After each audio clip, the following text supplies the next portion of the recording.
We're recording this now. meeting to order for November 10th. First, we'll observe a moment of silence.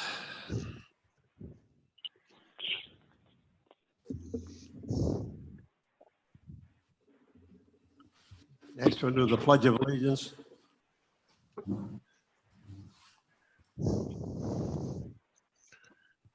Pledge allegiance to the flag of the United States of America, to the republic for one nation, under God, indivisible, indivisible, with liberty, liberty, and justice for all.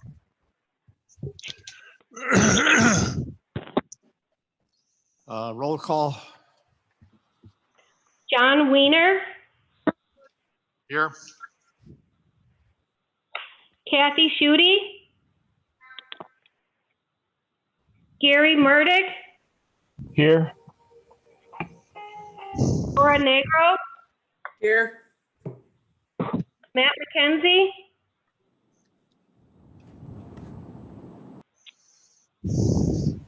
Matt McKenzie, Here. Philomena Quebec, Here. William Metzinger, Clarence Campbell, Joyce Cabasa,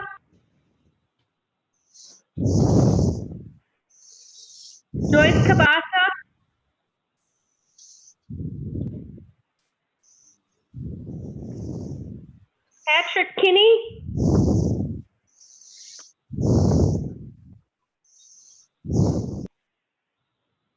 Kinney,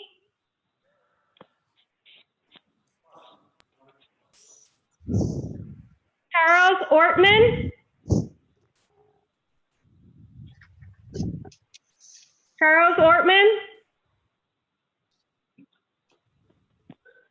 Elizabeth Franick, Here. Richard Pufa, Here. Ronald Dinsdorf, Here. Here. Joseph Rose, Here,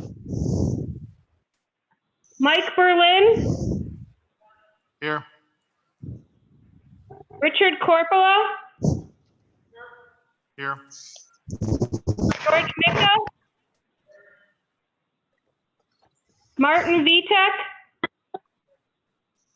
Here. Richard Huber,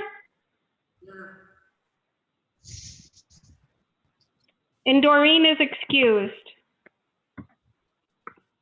Okay, a couple things before we get going here.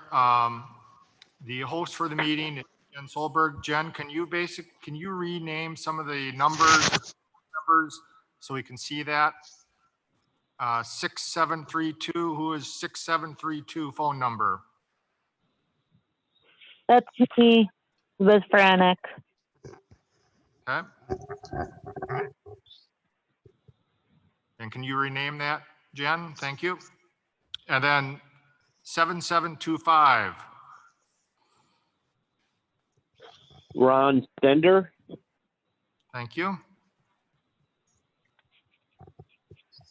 And I think that's all we have for board members on the phone. Okay, go ahead, Chair. Entertain a motion to adopt the agenda. I have two additions to the agenda as it originally was published, Chairperson. I'd like to add to the agenda that we did notice this and it is online, but I would like to officially do it. I'd like to add 4B, resolution to recognize EMS Service Week. Agenda item 4C, resolution to thank county election workers. And 9B, road use agreement with Enbridge. Okay, with those additions, we need a motion to approve the agenda. Motion, do we have a second? Kathy? Berlin first, Schutte second. We have a motion and a second. All those in favor of adopting the agenda, say aye. Aye. Aye. Aye. Anyone opposed, say no. Motion carries. Thank you. We'll go to C. Public hearing on the Ashland County proposed budget. Anyone from the public want to comment on the budget? You should have a motion. You should have a motion to go into the public hearing. Motion by Campbell, All right, do we have a second? Okay, Bill, motion and second to go into public hearing. vote on that. All those in favor, say aye. Aye. Aye. Anyone opposed, say no. Motion carries. Thank you. We are in public hearing. Do we have anyone from the public who would like to comment on the budget? I would like to comment. Could you give your name and address, please? Absolutely. Doug Liphart. And I'm here from Extension. Okay.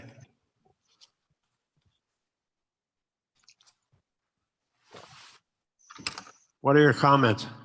Yeah, good morning. I am the Extension 4-H Youth Development Educator here in Ashland County. And I work with 8 4-H clubs and about 150 youth and their families. And I just wanted to take a minute to advocate for restoring some funding to the Ashland County Fair.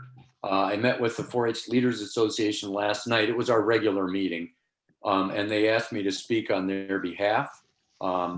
For many 4-H kids, the fair is the culmination of their 4-H year, and it provides them with an opportunity to share the work they've done through their projects in a public way and to receive critical feedback through the judging process. So 4-H today is a lot more than cows and plows that most people think about, though that's an important heritage. Things like digital photography is that's the most popular project in 4-H, and we show hundreds of photos at the fair each year. You can argue that the kids might find other outlets for showing photos, which is only marginally true, but we also show cows, pigs, pumpkins, flowers, beadwork, electronics, art, all kinds of other projects that don't really have another outlet for youth to exhibit and be recognized. So the fair gives the kids an opportunity also to learn business and customer service skills while raising funds for the 4-H program, working at the dairy bar. And all of these things are important to the education of our young people and the health of the 4-H program. The last thing I just wanted to say is that it's important to point out that while the fair didn't happen this past summer because of the COVID pandemic, they still had bills to pay. So I'm just here to urge you to consider reinstating some funding for the Ashland County Fair in your budget.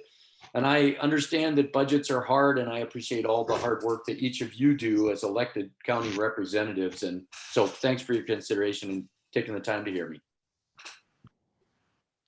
Thank you for your comment. Anyone else from the public want to comment on the budget?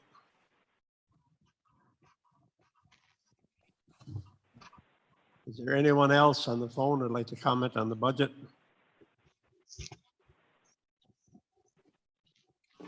This is the last call. Anyone else want to comment on the budget?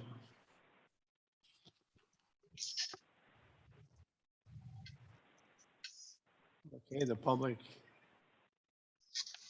hearing portion of this meeting is closed. So you'll need a motion to go into, or to close the public hearing then. Do we have a motion? Kathy? Do we have a second? Matt?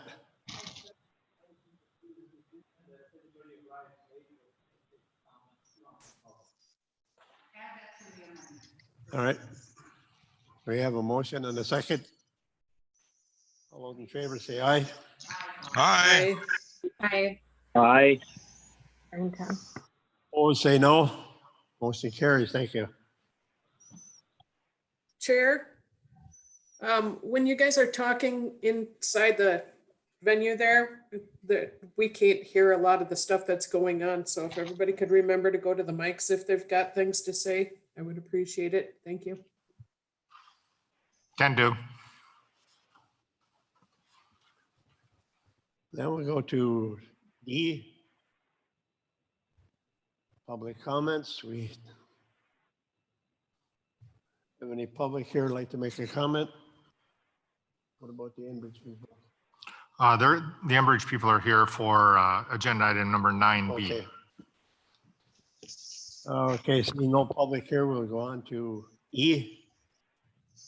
Presentation, housing study update and mailer. Okay, we have a member from the regional extension office here, Kelly Pedersen, and she's been working on a housing study, and I just wanted to give an update for that. So Kelly, go ahead.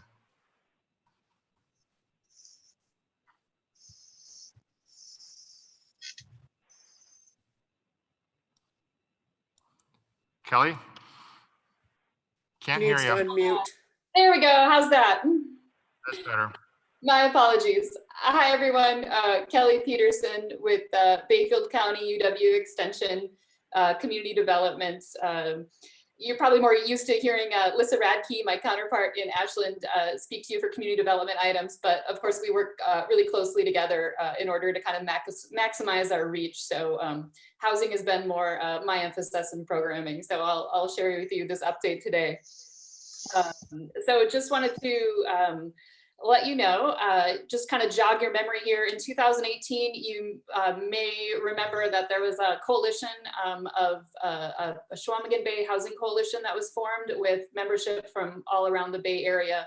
And certainly Ashland County was prominent in that. It's made up of agencies and elected officials. And the group really came together around working on looking at housing issues and trying to understand what's been successful in other rural areas, since rural housing is just a general challenge, and what we could do together to move the needle on housing. In 2019, this group worked together with the Northwest Regional Planning Commission to secure a CBDG grant to offset the cost of a regional housing study and a regional housing survey. And of course, Ashland County committed, I want to say, about $6,000 to that effort. To be a part of the match for what was a $50,000 grant. So that whole process has been in motion. The first sort of main deliverable from that grant is a community housing survey. And so this survey has been worked on for several months with a lot of input. And so this community housing survey will hit mailboxes actually this week. So it's going to about 7,000 residents across Ashland and Bayfield County.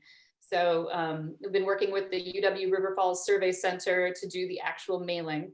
And so it's kind of like a census style mailing where people will receive the survey, and then if they don't fill it out, they'll receive a reminder card, and then eventually a second survey. So we're hoping to have those results back around February, which should be a really, kind of key part in terms of understanding a little deeper around and community attitudes around housing. And then the other piece of that is this actual study, which is being worked on by Northwest Regional Planning Committee. So they've just started, and they're hoping to have that whole process, which is quite a large process, wrapped up around April. And then the other update from this sort of coalition is also in August, WHEDA, so the Wisconsin Housing and Economic Development Authority, put out a call for applications for communities that were interested in being named as a pilot community for their Rural Affordable Workforce Housing Initiative. And so this coalition got together and worked up an application. So it includes the communities of Odena and Ashland and Washburn and Bayfield and Red Cliff, Cable, who else? Iron River. So it's kind of a broader collection of communities that have been discussing housing together. And so we were successful in our application. Our group, we've called it the Chequamegon Bay community. So the Chequamegon Bay community has been named a pilot community for this piece. And really what this does is it brings sort of the resources and support from WHEDA to help us move from this study phase that we've been in into really being able to evaluate our choices and then implement some solutions and help us put together some of the funding packages that need to go to really be able to create some housing that can deal effectively with the size of the problem that we have in our area. So it's really great news that we were selected, and that will all commence about a year from now with that piece. So we're going to move through this survey phase, this study phase, and then on to this implementation phase. Yeah, that's really what I wanted to share with you today. Thank you. Thank you for your report. You're welcome.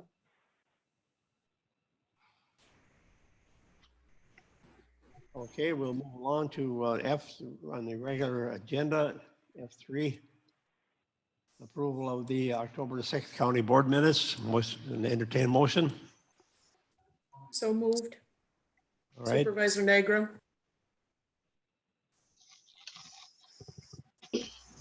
I'll second Supervisor Quebec. we have a motion and a second. To approve the minutes. All those in favor say aye. Aye. Aye. Aye. Motion carried. Thank you. F4, aid to county and Indian reservation resolution. Okay, this is brought to you by the Sheriff's Department. This is an annual resolution that comes through. It helps with law enforcement on tribal lands and agreements between the county and the tribal. There's a packet and a resolution, and you can see the resolution. Resolution R11 2020 1365. We'd look for a motion to approve that resolution. Franek, motion approved. I'll second. Joe Road, second. Yes. River Tribe did not pass this at the last meeting last Wednesday, and they're asking if the county can move this down. We have a deadline as the end of November to move this along. Am I correct? I believe so. And is it necessary for the Bad River Tribe to approve this prior to the county passing this resolution?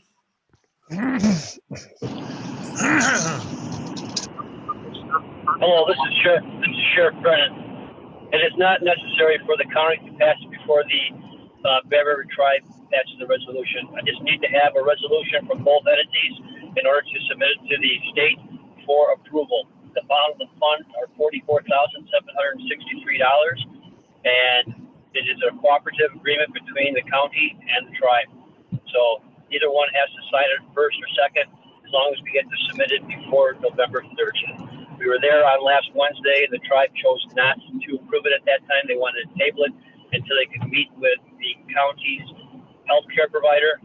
As I stated at that last meeting, this funding has nothing to do with the healthcare at the jail. It has law enforcement services that are being conducted on the reservation. So to answer your question, Mike, no, the county board does not have to, or the tribal council doesn't have to approve it before the Ashland County Board. Either one can approve it. They just have to have full timing for the 30th.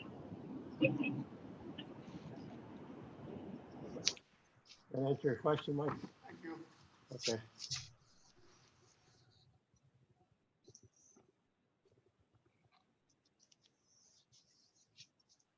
Need a motion to approve it. We already had a motion and a second, so if there's no further questions, you can call for the vote. Okay, we're going to vote on the resolution. Aid to counties Indian reservations. Been a motion and a second on the table. All those in favor say aye. Aye. Aye. Anyone opposed, say no. Motion carries. Thank you.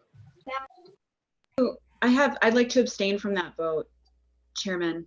So if you could just mark mine as an abstention. This is Supervisor Quebec. Okay, Clerk's office will note that. Thank you.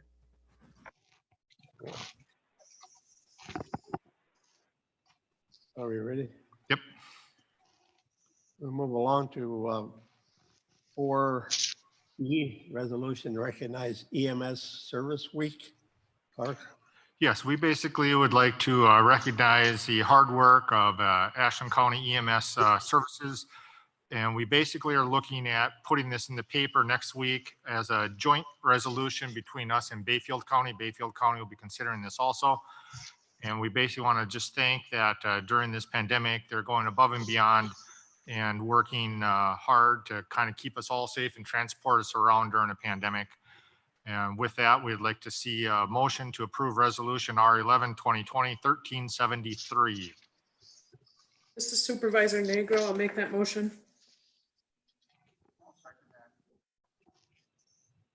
Laura, you made the motion? Yes, Chair. Now, Laura made the Okay. motion. Who seconded it? Mike. Mike Berlin We have a second. motion and a second. All those in favor say aye. Aye. Aye.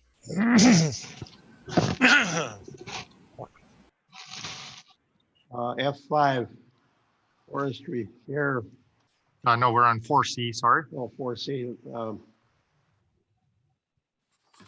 4C, resolution to thank county election workers. This is a similar resolution. We want to take the time as a county government to thank all of the towns and all of the poll workers and election workers and the cities that went through this somewhat contentious election. And we're very thankful that they're dedicated and were able to do that. We had a lot more absentee ballots this year than we have in any other year. Heather was going to get that information to me, but she's busy. They're busy certifying the votes today at the courthouse, so she does not have that information in front of us. But we just want to say thank you for all of our workers. We did not have to bring in extra help. If you might remember at the previous county board meeting, we passed a policy that would allow county workers to go to the polls. They were not needed. The community volunteers went forth and carried on with that. So just a resolution to say thank you. Resolution R11 2020 1372. Looking for a motion to approve. I so move to approve the motion. Joe I would, Rose. Kathy Schutte, just to update all of you, we had 5 elections in 2020, not just this big one, but there were 5 elections. And I would like to make a motion to a second to adopt this resolution. All right, we have a motion and a second to adopt the resolution thanking county election workers. All those in favor say aye. Aye. Aye. Aye. Anyone opposed, say no. Motion carries. Thank you. We'll go to F5. Okay, this is a variable acreage share loan resolution. This allows the forestry department to access loan for 50 cents an acre to conduct annual business such as pay back for timber revenue on an annual basis. Chris Hoffman, are you available to speak to this motion?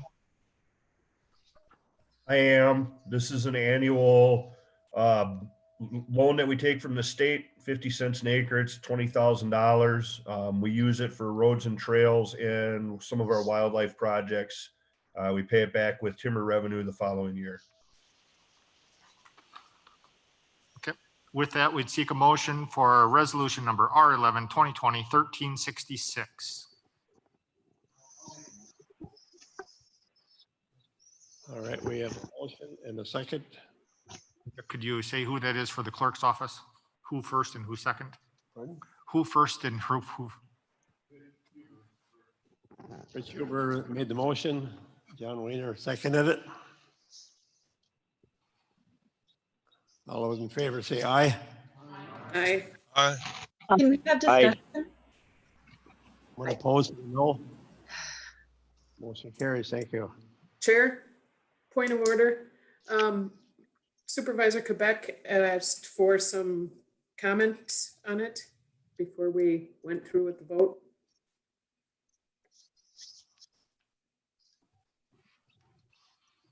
Do you want Supervisor Quebec to make her comments, Dick? Pardon? Supervisor Quebec was trying to make a comment before the vote was Oh, I'm called. sorry. Go ahead. Oh, yeah, I thought we were gonna have a discussion period. So my question would be,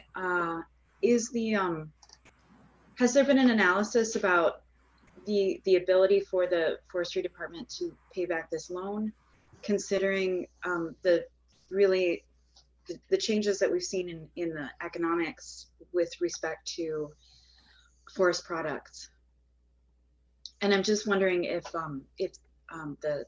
Mr. Hoffman could comment on that. Excuse me. I did not do any kind of analysis. We simply, in the past, have taken the funds out of our timber revenue at the beginning of the year and make a payment, usually in March. The way things are looking right now, timber revenue wise, I don't see an issue making this payment.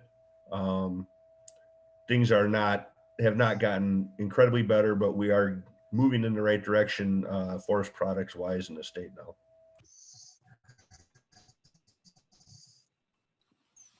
That's really good to hear. I'm really glad to hear that. So okay, that's all I had to say.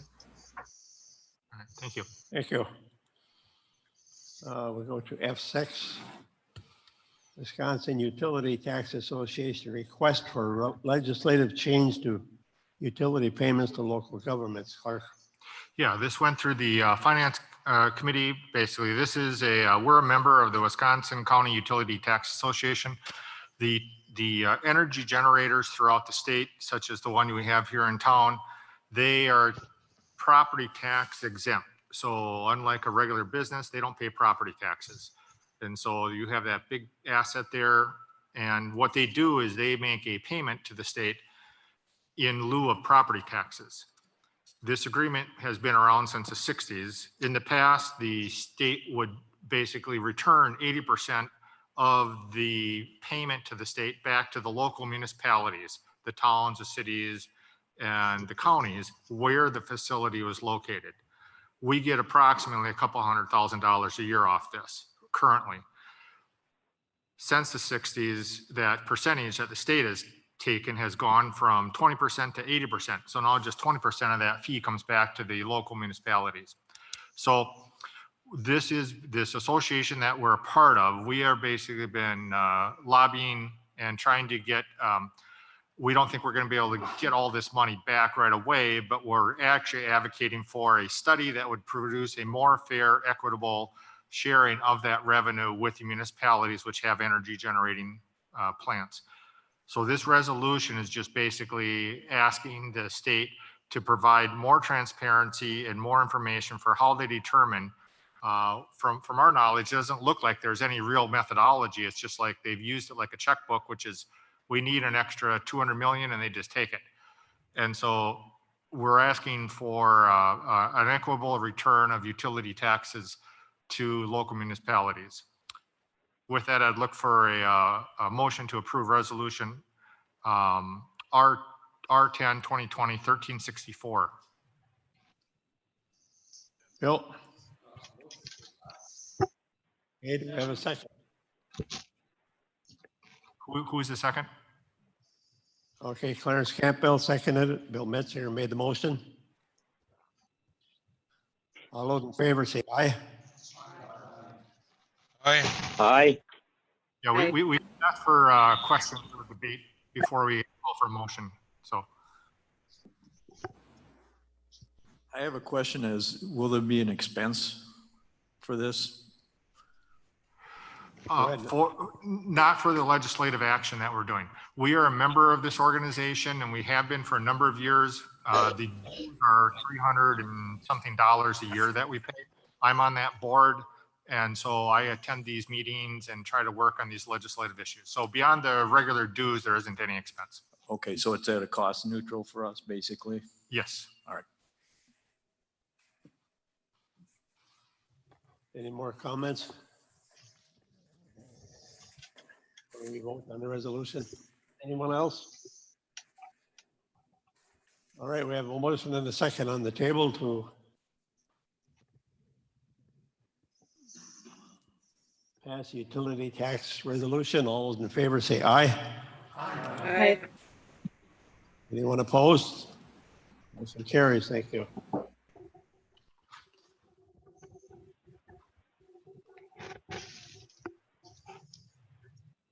We go to F7. Okay, this is a policy which went through the executive committee. Throughout the state of Wisconsin, there has been a a number of organizations that are trying to capture government agencies, limiting people's free expression to record or make inappropriate comments or embarrassment, or frankly, just as a money revenue or a money generator to sue counties. What these people do is they come into organizations with and they start just recording. They start recording different things that maybe you're not supposed to record.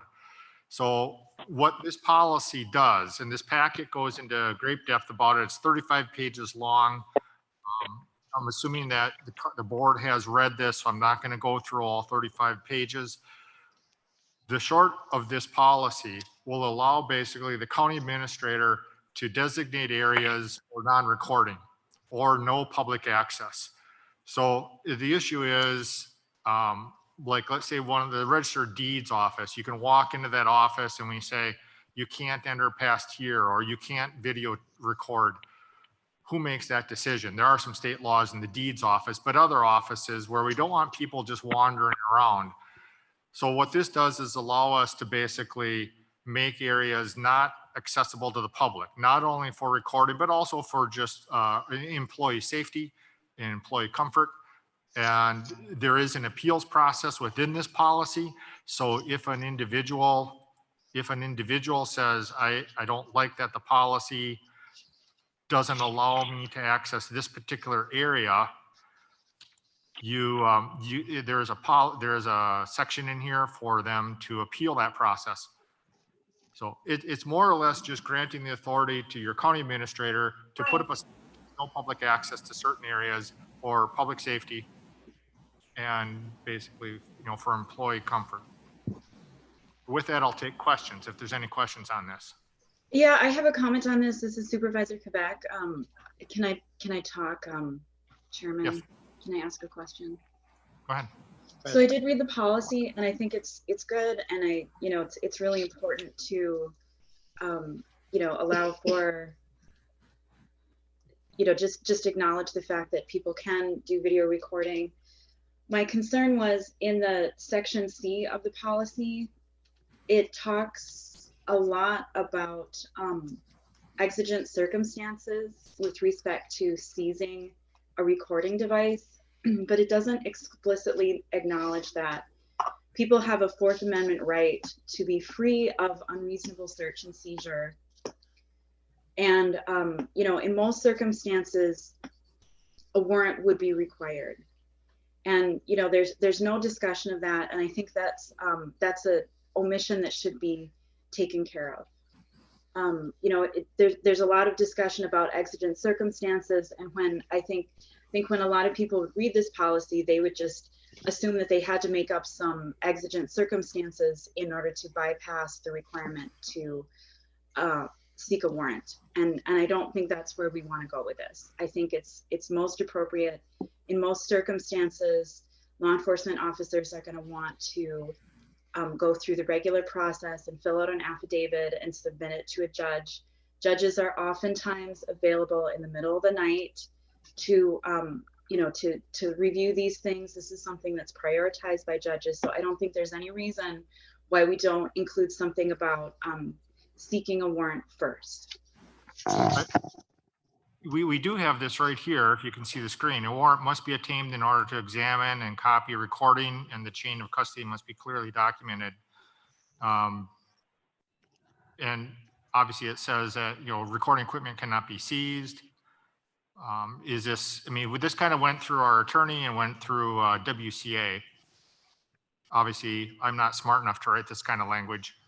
So I really don't have, to me, it feels like, we're basically saying a warrant does have to be obtained to examine and copy any recording equipment. Well, in section C, you could just say absent arrest of the recording party, or issuance of a warrant, a recording equipment may not be seized. And then there's other, if there's probable cause, you go in here. But in that section C, it doesn't talk at all about seeking a warrant. And I think as a law enforcement officer, you might just say, oh, we're going to have to make up exigent circumstances in order to get this seized, especially when we're talking about areas where law enforcement may be, when we looked at the cases that we were in this case study, there were a lot of cases where the filming was of law enforcement. So that would be my suggestion to to add something in section C about the fact that normally you're going to go through a warrant process and you're not just going to arbitrarily seize something in violation of someone's Fourth Amendment rights. So under section C, section 2, paragraph C, if you said right here, a warrant must normally be obtained in order to examine and copy recording. If you added the word normally in there. Yep, something like that. I would support that. Thank you. Okay. This is a PDF here, so it's hard for me to actually edit this. I'll just make a note of that we would add the word normally. Any other questions on this policy?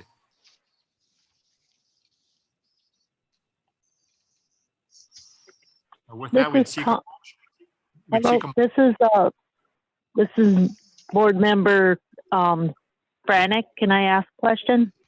Yes. Does it say that the person that records has to be arrested first, or does it? I didn't totally read that part, but I was wondering, why would the person they're not committing a crime, they're just recording, but I can understand if they were told not to make a recording. Yeah, so it basically says absent of an arrest of recording party, recording equipment cannot be seized. So this basically is just allowing people, this kind of came to play in one of the examples that they had here, the city of Prescott. This has been going all over the state, but they had a very good example of somebody. They had an ambulance bay open because it was nice weather this past summer, and people were they just walked in the ambulance bay. They were opening the doors to the ambulances. They were going through break rooms. They were walking through the entire building. And they basically said, because there wasn't a sign that said no public entrance, or this is not public access, they had a right to do that. And of course, there's some things that they just didn't want recorded in there from an emergency management perspective.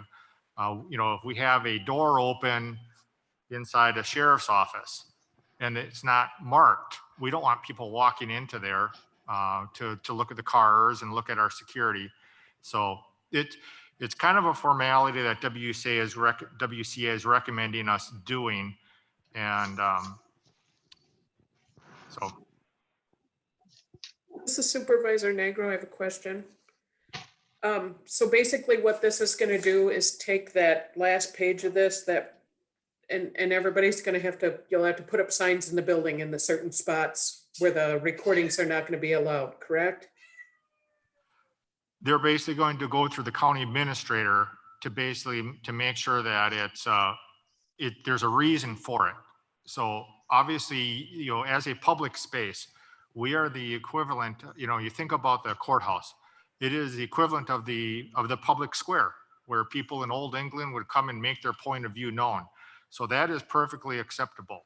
But the issue is somebody can't walk into my personal office and sit there and record my computer and the papers on my desk, because there could be confidential information there, could be security issues there.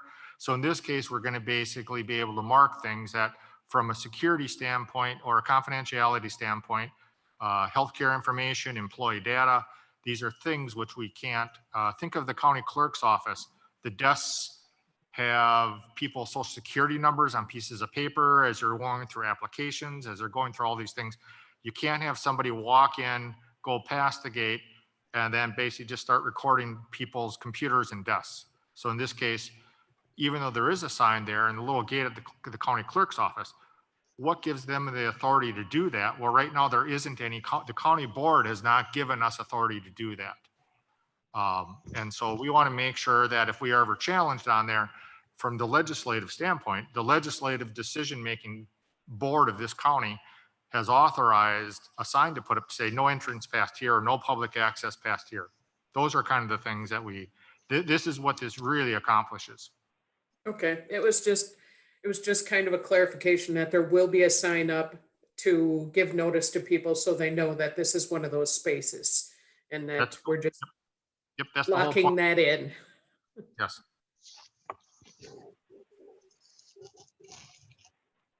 Yes, Kev. Confiscated their equipment, would they get it back after a while or would we keep it? They would obviously get it back, but there's a pretty high Okay. bar, as you can see in here. Normally you have to be arrested, to have your equipment confiscated.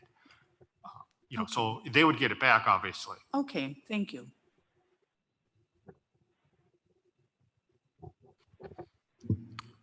Any other questions? No, that's a policy resolution, so we don't have to have it approved. It's a policy, but the policy will be adopted by the county board. In the same aspect, the HR manual is a policy. Yeah, bring your mic up closer when you talk there. So yeah, so the HR manual for employees is a policy. It's not an ordinance or a resolution. This is just the official policy of the county. So we need a motion to adopt. Need a motion to approve the policy. Bill, I will make that motion, provided with the amendment. With the word normally put in under section C, paragraph 2, subsection C. I have that note. all right, we have a motion and a second. To approve. Who was the second? Matt McKenzie. McKenzie. Okay, thank you. We have a motion and a second on the table to approve the First Amendment auditor policy. All those in favor say aye. Aye. Anyone opposed, say no. Motion carries. Thank you. We'll go to F8, revolving loan closeout grant resolution. Okay, this is part of the end of the line of this long trail of granting the revolving loan funds back to the county highway department to work on County Road N. And so there's a series of resolutions and then a anti-displacement and relocation assistance plan. As I've talked about before in other meetings, these closeout programs are from HUD. And so they're very much geared towards HUD coming in big cities, tearing down apartments and putting up, different types of units and stuff like that. So they're not very applicable towards basically repairing a county road, but we still have to do these processes. We did have, at the last meeting, we did appoint, ratify a committee to hear public comments on this closeout plan. And we did hold that meeting. And so now we're basically at the tail end here, basically looking for these 3 resolutions and an anti-displacement plan. So the first resolution is a resolution to adopt a fair housing ordinance. And again, this is if we were going to use this money to develop affordable housing, you would have to do it in a fair way, but it's just applicable to this pot of money. But since we're not doing it, it's irrelevant, but we still have to approve it. And then the second resolution was authorizing resolution to commit other funds.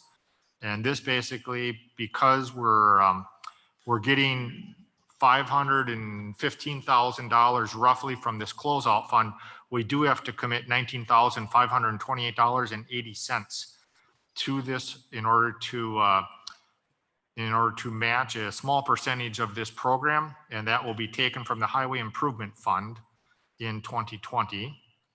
And then we have a third resolution, which is submission of a community development block grant application. And so this is the actual application.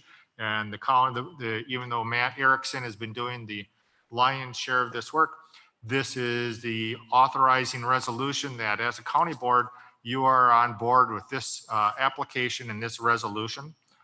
And so that goes on and on and on. And then the final thing is the plan. And that is, we have to certify lobbying this plan. Dick just has to sign a bunch of these things. The final thing is that the final approval would be for a Wisconsin anti-displacement and relocation assistance plan. Again, if we are relocating people for a housing project. So with that, I'll take questions on this if there's any. And outside of that, I would basically take a motion to approve resolution R11 2020 1368 and R11 2020 1369 and R11 2020 1370 and the Wisconsin Anti-Displacement and Relocation Assistance Plan. Do we have a motion to approve? Marty? Marty? We have a second.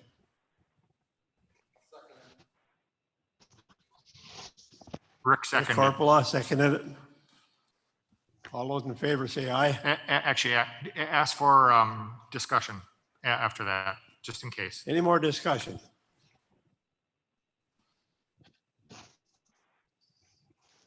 Any more discussion?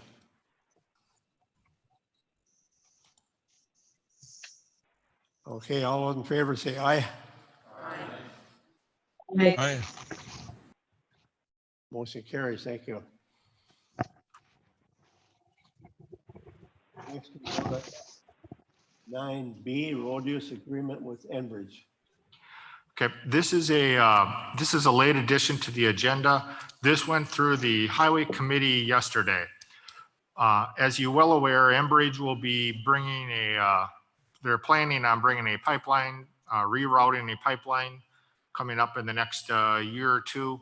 I think I missed one. The non-metallic mine ordinance. Oh, you're right. Sorry.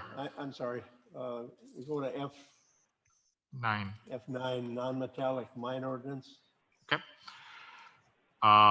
This is again, this also went through the highway committee, and this basically is changing a long-standing ordinance. So we have a non-metallic mining ordinance. This is for gravel pits. And so as towns or private companies, gravel yards, or the county itself have these gravel pits, non-metallic mining, you have to apply for it, you have to get permitted for it, and you have to provide security.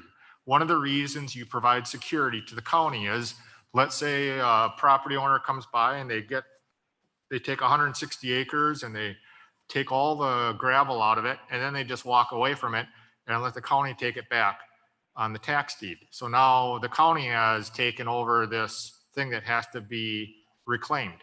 So you have to, level it back out, topsoil, planting, erosion control, all the different things that have to happen when you basically close down a gravel pit, non-metallic.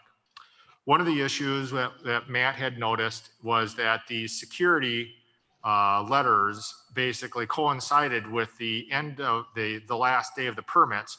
And so we were left with a hole if somebody wanted to stick us with a letter of credit that is expired, and then they close down and we'd be out of the game. And so this basically, we're just changing language within it that basically signifies right here, the letter of credit must state the Ashland County shall be notified in writing by registered or certified mail at least 90 days before expiration or cancellation of this letter of credit. Ashland County must be provided with proof of replacement of financial assurance at least 90 days prior to the expiration or cancellation. And with that, we're basically repealing the old ordinance and just replacing it with this one. Ordinance number 011-2020 116, and we're doing that in order to just update the codification of this to get it more in line with today's ordinance, and that authorizes us to basically repeal the ordinance from 2007, What we don't want to do is have a company come in and say, hey, this ordinance here, you never repealed. And we could do it this way. So from a legal standpoint, you have to repeal, the county board has to authorize us repealing that ordinance, taking it off the website and replacing it with this new ordinance from today. With that, any questions on this? I got a question. This is Joe Rose. Enbridge had proposed 3 different reroutes in regard to line 5. And one of those reroutes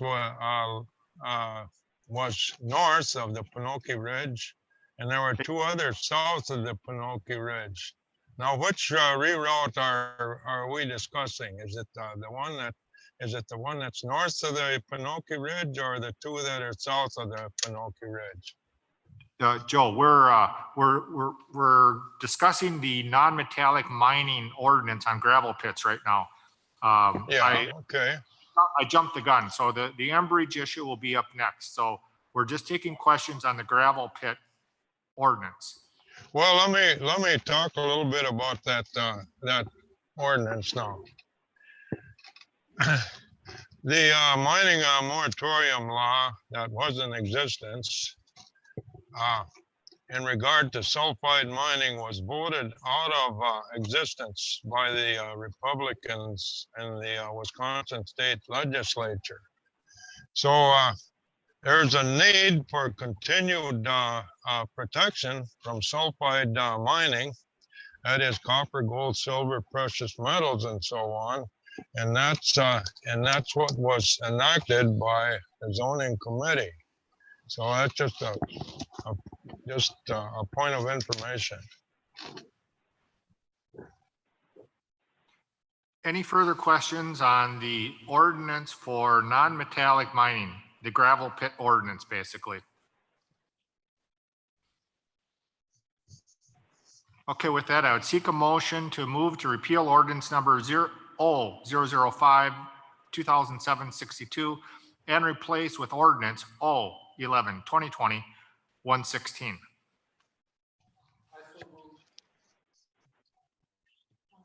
We have a motion by Rick Corporal. Do we have a second?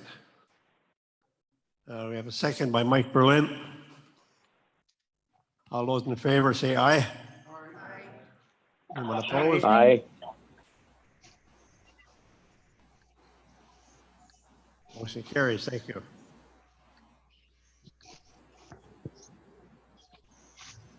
Next, we'll go to F9E. Road use agreement with Enbridge. Okay, this also went through the highway committee yesterday, and this is a road use agreement. As I said earlier, as Enbridge is planning on coming into the county and rerouting pipeline, they're putting in 40 miles of pipeline. They'll be utilizing the local roads.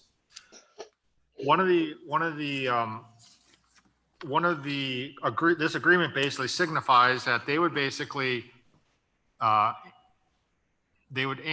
the roads ahead of time. And they've actually just done this. They did this 4 weeks ago. I actually saw the truck as they're doing this. And they're doing it for the county and the towns, Jingles, White River, Marengo, Morris, and the town of Ashland. After they get done with construction. This is Joe. Hang on, Joe, I'm still explaining. I'll take questions in a second. After they're done with construction, the same company will come by and basically reevaluate the roads, whether they're slumps or they've developed cracks or alligating or whatever you want to call it. So and then they'll basically come up with a figure for what it would cost to put the road back in the condition before they got here. So they're not going to repair the roads. They're not going to bring in a crew in to do this. They're basically going to write a check to the county and also Jingles, White River, and all of these towns that they're going through. And then those organizations can go ahead and apply that money to repair that road to bring it back to that previous condition. Jingles, White River, Marengo, and Morris have signed the agreements already. They're presenting to the town of Ashland on Thursday. We have run this by the Corp Council, and he is fine with this. The only question that the highway department had was on section 12, jurisdiction. This agreement shall be governed by and interpreted in accordance with the laws of Douglas County and the state of Wisconsin. We thought maybe that was a misprint. Enbridge, Michelle Johnson from Enbridge had notified us that that was not a misprint. They basically, their main office for this region is in Douglas County.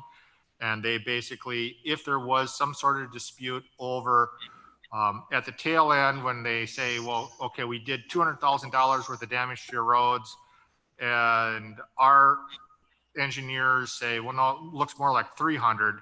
If there was an action, it would happen in Douglas County. I did run this by our attorney, and our attorney is a member of the bar in Douglas County. He is fine with this. He does not think it'd make any difference anyway. So it'd just be through a circuit court if there was a problem. In your packet, you'll also see the routes. And so here's the route that they're going through and the different roads. And you can see it goes through a number of different towns, and some of them they're going to be using county roads also. In addition, there, they will be when they're crossing county roads or crossing County Road C twice. They're just going to use directional bore underneath there, so there won't be any road damage or anything for that either. So, so with that, we basically would be looking to approve this agreement and basically authorize the Highway Commissioner, Matt Erickson, to sign this agreement. And the reason I brought it, normally Matt signs these agreements all the time. The reason I brought it forth is because Enbridge is a hot button issue here in the county, and I didn't want Matt to be hanging out there without the board voting on this issue to support him to sign this agreement. So legally, he doesn't have to sign it, but I basically I want the board to give him permission to sign this. So with that, I'll take questions. This is Supervisor Joe Rose. I have a question. Is that assuming that the reroute will run north of the Pinocchio Ridge? I can't speak to that. We have a representative from Enbridge here that can speak to that. So if somebody wants to come up to one of the mics, that would be probably more informative than me guessing. Good morning, everybody. This Well, is Michelle. well, just a point of information. The Bad River Tribe has Enbridge in court right now for trespass on line 5. Since they continue to pump oil through line 5 after the lease has expired. So that's in court right now. Go ahead, Michelle. Hi, everybody. This is Michelle Johnson from Enbridge. To answer your question, the answer is yes. The route we're proposing is north of the Pinocchio Hills. So that would endanger the entire Bad River watershed should you have a pipeline break north of the Pinocchio Ridge. And my concern is that you have record.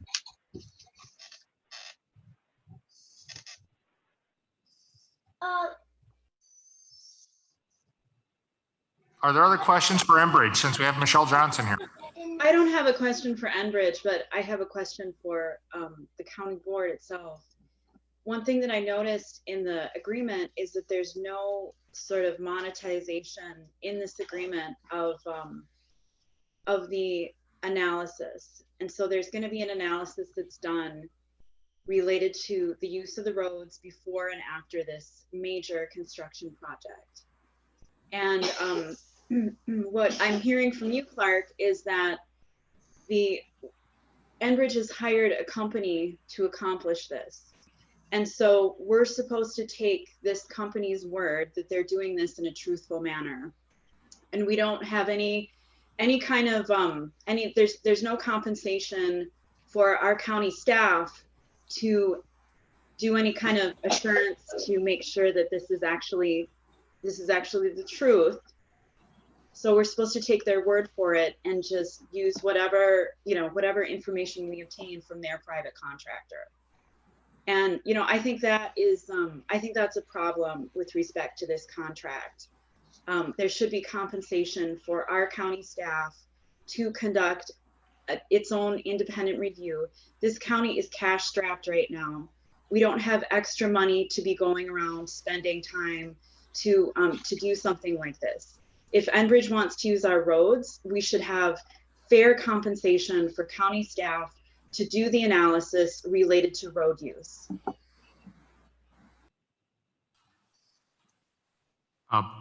Paul, are you over there? Yeah. Matt, are you on the line? Yes, I am here. Yeah, so just to let everybody know, we do have, there's another representative from Enbridge. He used to be a highway commissioner for Douglas County. And so Matt, if you had a disagreement over this company, I mean, I don't know very much about this, I'll be honest with you, but I know the state uses these types of systems to analyze road conditions. Could you speak a little bit to Ms. Quebec's concern if you had or somebody else had a different concern concerning the road condition when they get done with construction? So yeah, I believe Enbridge hired a third party, you know, not affiliated with them. They obviously paid for this road survey to be done. My intention is to do a survey myself, take video of all the roadways, look them over, note any deficiencies or non-deficiencies, just make sure that I have a good documentation of what the roads are beforehand. As far as it costing any money, I did not have an intention of hiring anybody to do this. I was going to just do it myself, so there would be a little bit of time, but I don't see it as a huge deal for a little bit of time to look these over beforehand. Yeah, this is basically a picture of, you can see on the screen here, this is kind of this rating system, things filled full of computers, and they go through and scan it. Now, Paul, would you want to just speak to the process of the, you know, how road is this?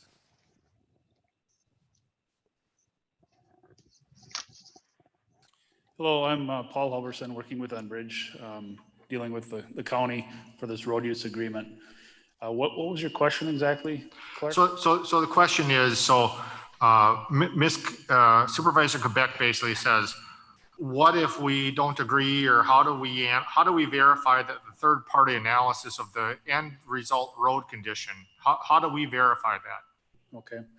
The field analysis or data collection has been accomplished already. That's complete. My understanding is we'll see the report from that in January timeframe, January 2021.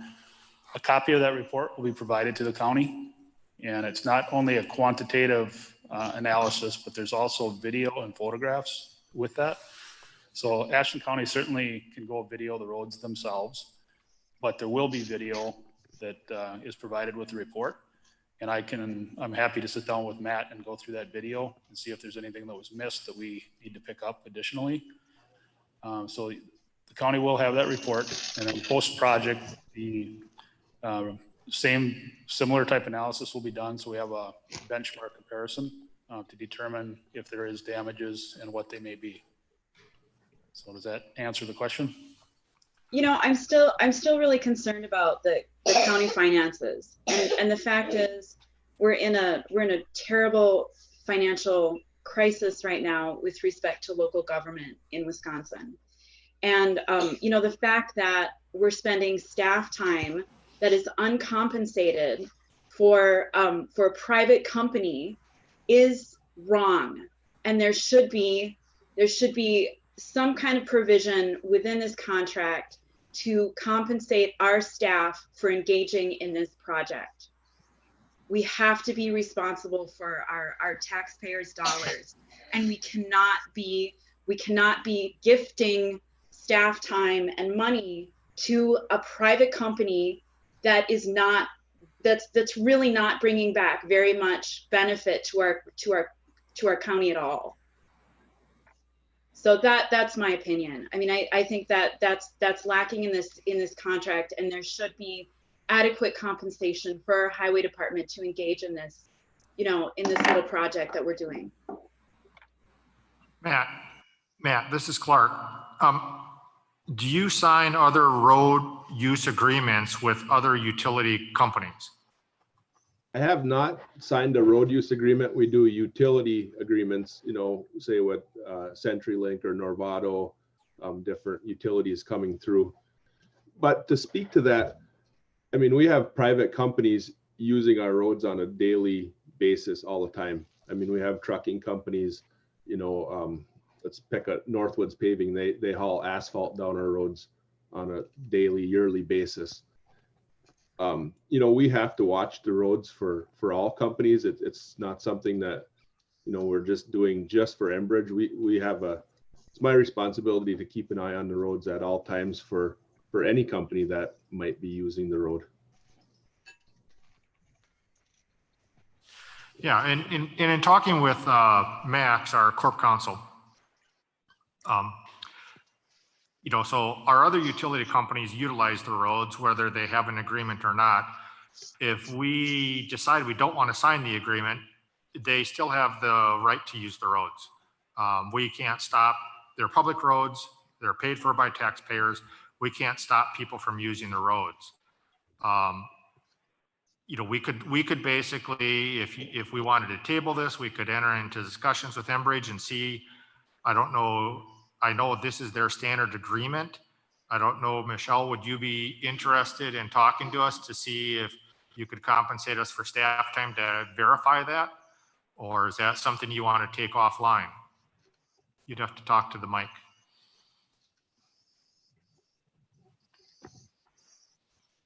Yeah, if you chose to do that, we certainly can talk. We'd want to make sure you're comfortable with the agreement. Is there any deadline? What's the deadline for this agreement? You know, and I guess in the next couple months would be good to get this wrapped up and finalized. Okay. We could certainly table this until the January meeting. I don't anticipate a county board meeting, and we could certainly have our attorney and Matt and myself meet with Enbridge to find out, to do a verification. Would there be some way to verify that and reimburse Matt for some time to go out and do that? This is Joe Rose. I make a motion that we table this. All right, we have a motion to table this. Do we have a second? This is Supervisor Quebec. I'll second that.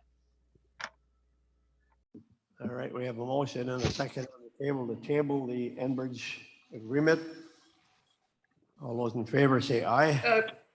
Just a sec. Aye. Dick, can we do more discussion?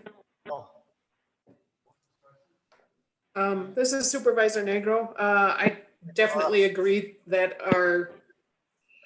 if Matt could do an estimate of the time and the cost that it would take for that, this is an extraordinary project. It's not just our business as usual kind of thing. So I agree with Supervisor Quebec on this. Also, I have questions about the trucks and dealing with the traffic.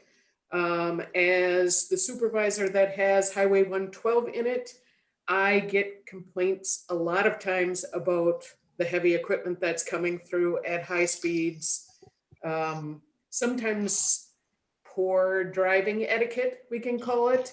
So I will get calls on this as the vehicles are coming through, because I already get it, and it's just with, you know, the hospital project and smaller projects through. And even Bayfield County had a project that had traffic coming through my district, and people that were concerned about high speed in a 25-mile-an-hour zone on Maple Lane, and even on Highway 112, that 40 miles an hour stuff and the air brakes and things. That's, you know, it seems to be guidelines instead of, you know, a law. What kind of, I don't know about assurances or a process, because I'm sure you'll hear from me if I'm still the representative for this district, because I get calls and messages and conversations in grocery stores about this stuff all the time in the traffic through my district. Bill? I would ask when we vote on this, we have a roll call. I can't hear. You can't, you have to come up here to speak, sorry.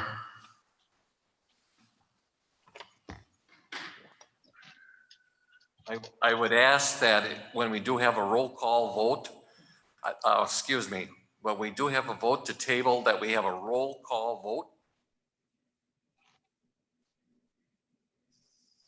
And that question was actually to Enbridge, so. This is Matt. I would speak to that, Laura. Okay. This agreement is for road damage. It's not for some of the issues that you mentioned. You know, that would be a law enforcement issue. The speed limits, the Jake brake noise laws are already on them roads. That would be up to, between the sheriff's department, city of Ashland, or the DOT inspectors to enforce the laws at that time. I guess this agreement is specifically for damage to roadways that might occur, not necessarily, as they are using the roads, the breaking the speed limits and that sort of thing.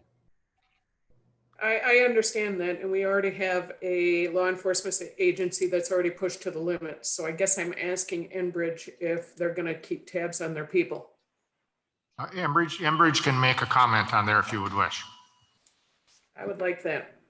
Yes, thank you.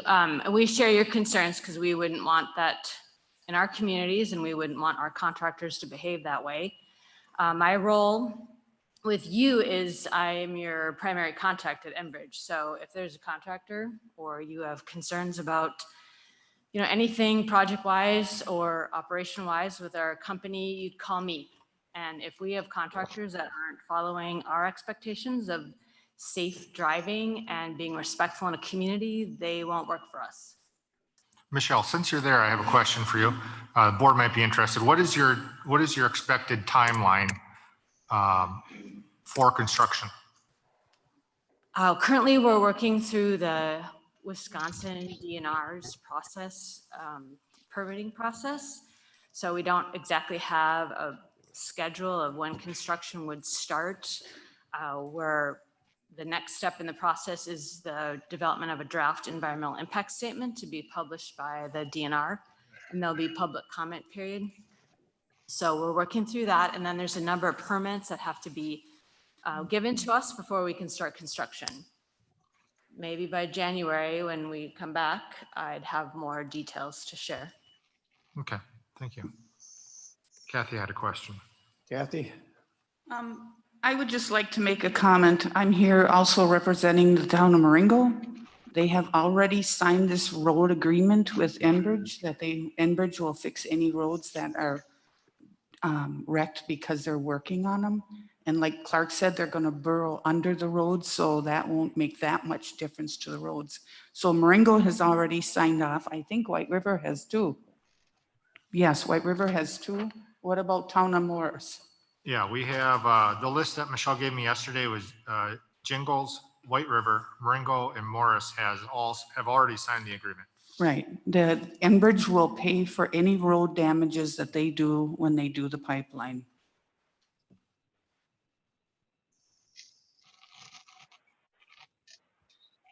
All right, we have a motion and a second on the floor to table the Enbridge agreement with a request that we have a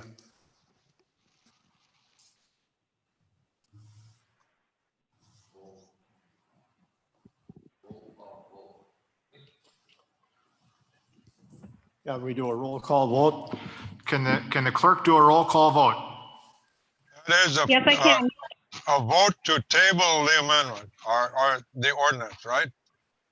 Yeah, the vote, the So vote, a yes vote would mean that we table the amendment. that's correct. Yes, we'll All right. table January meeting. Okay, everybody ready? Kathy Schutte. No. Gary Murdick. Gary Murdick? Sorry, yes. Laura Negro. Yes. Matt McKenzie.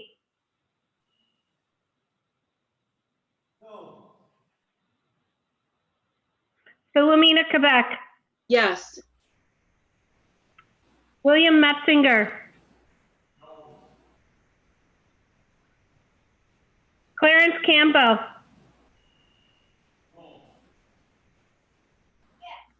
Ruth Kabasa. She there? Patrick Kinney. I'm sorry, could you repeat? Yes. Charles Ortman. I just arrived, so I have to abstain. I didn't get to hear the whole discussion. I apologize, everybody. Okay. Elizabeth Franick. Yes. Richard Pufall. Yes. Ronald Stinsdorf. Yes. Joseph Rose. Yes. Mike Berlin. Richard Corpola. No. George Mika. No. Martin Vitek. No. Richard Huber. And Doreen is excused. John Weiner. No.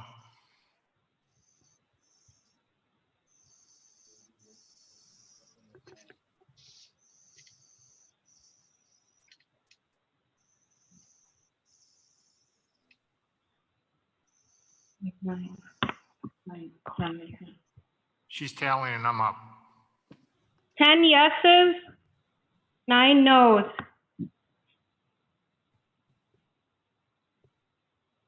What was the vote now?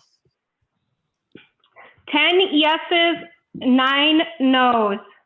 10 yeses, 9 noes.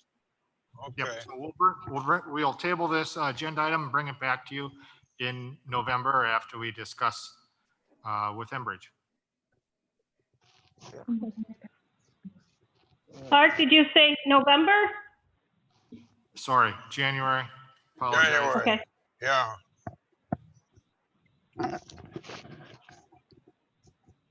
Ready to move along? Yep. Next, we'll go to 10, land sale ordinance. Yeah, so in our research, we've been selling properties, tax deed properties or excess properties in the state or in the county via a closed auction. So people send in a sealed bid to the county clerk's office, and then we open it up and the highest bid gets it. We have not got a lot of interest. The advertising is expensive and it doesn't go very far. So a lot of counties around us have been moving to Wisconsin surplus. We basically just sold a bunch of excess county office supplies. The sheriff sells vehicles that way. Matt uses it. We're basically going to be using this to sell our properties. There wasn't really anything in our research that showed that the county had any delineation on how they were supposed to sell properties. Everybody just assumed it was by sealed bid, but nobody ever went through and developed a policy or a resolution or ordinance. We decided just to craft an ordinance, 011-2020, 115, establish the manner which tax deeded land is sold. And so what we're going to be doing, we may be doing something maybe even this year to try to sell some of this property.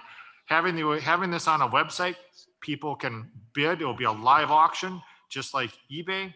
You bid $500 on a piece of property or bid $550 to beat that guy. And hopefully the reach will be broader. Maybe people that are from far away that want to escape the pandemic and come to this remote Ashland area to buy 5 acres in Paradise. And so, and that has happened up in Bayfield County. They have people that have never visited properties, but they bought them online because they want a backup plan. So with that, we basically want to adopt this ordinance and then go forth with the land sale at the next land sale. So I'd seek a motion for ordinance 011-2020-115. I'll second that. This is Supervisor Negro. George Mika made a motion to approve. Laura Negro seconded it. All those in favor say aye. Can we have discussion? Just actually a point of information. This service also collects all the fees necessary for the transfer of the land sale. So it doesn't cost us anything additional to put them on there. So all I see this as a positive. Yep. All For right, sure. we're ready to vote. All those in favor say aye. Aye. Aye. Aye. Anyone opposed? Motion carries. Thank you.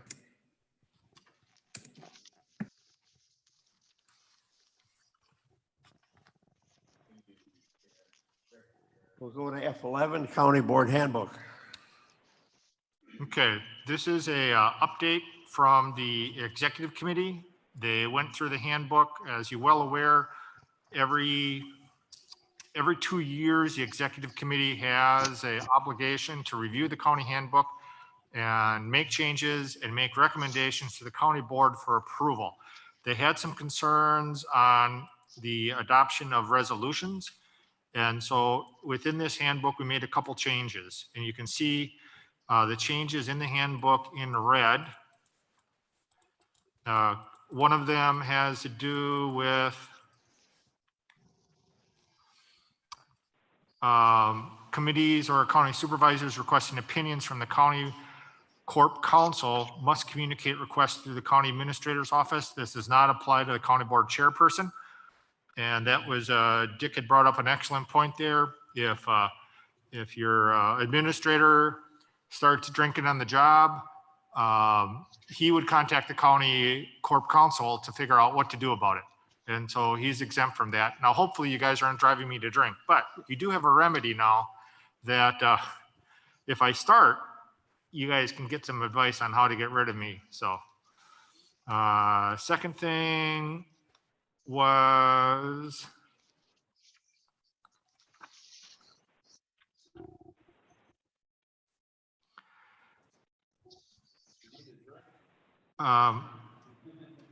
yeah, farther up there, I missed it, but it basically had to do with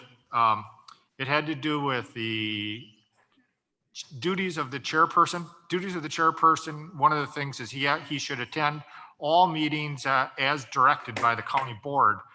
And that language was put in by the previous executive committee in case a county board member comes in that basically doesn't want to do anything, a chairperson.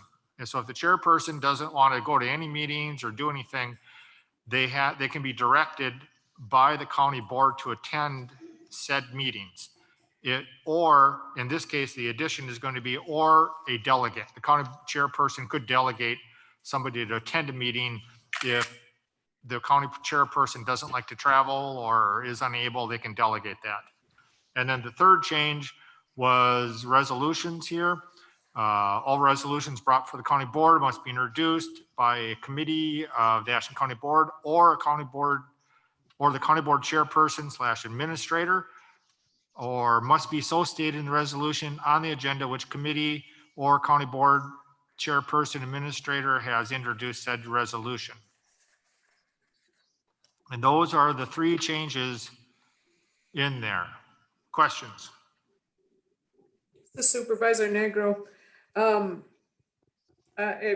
I don't have a problem with the how the resolutions are brought in. I would just add maybe co-sponsors and things on them too, since there may be co-sponsors. I do have some concerns about the other two. Now with the chair attending meetings as directed by the board or delegate attendance to another member, that does incur an additional cost, correct? Because the chair gets a salary and each individual board member gets paid per meeting. That would be correct.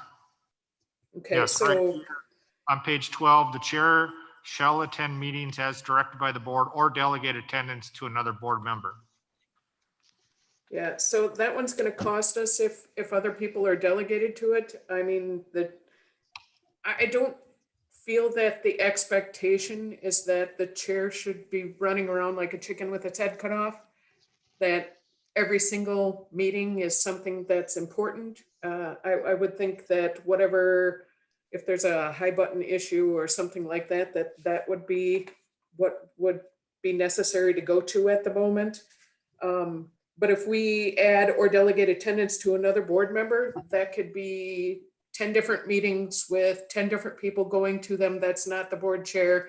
And that could be an additional cost that is not in our budget that is just the board chair's desires. So that's my concern with that one. The second one, with the county board chairperson not being, it's wide open.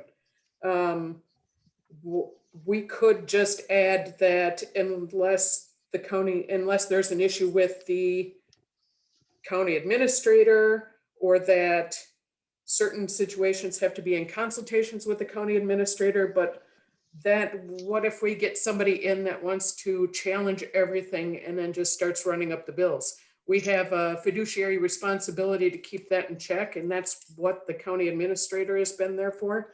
So maybe this does not to the county board chairperson unless there is a situation, a bad situation. I don't know. Somebody else has probably got better words for this. Unless there's a situation with the performance of the county administrator, or unless having to deal with the county administrator. But I feel that this does not apply to the county board chairperson, could leave us wide open for calls constantly, which I think was the intention of going through the county administrator, is to kind of keep those costs down. Okay. Or a spending limit on it. Because how much, it's a couple $100 an hour, 150 was it? Or $200 an hour for our corp counsel. yeah, so I think that one needs limitations on there. So I honestly don't like the first one at all with adding on other people to, I mean, everybody's got the chance to go to whatever meetings they want. But the second one with the county board chairperson, I think there needs to be a caveat on that. Unless the situation has to deal with performance of the county administrator.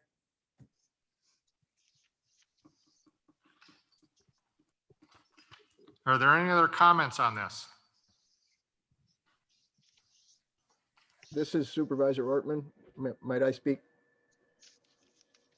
Go ahead, Charlie. Thank you.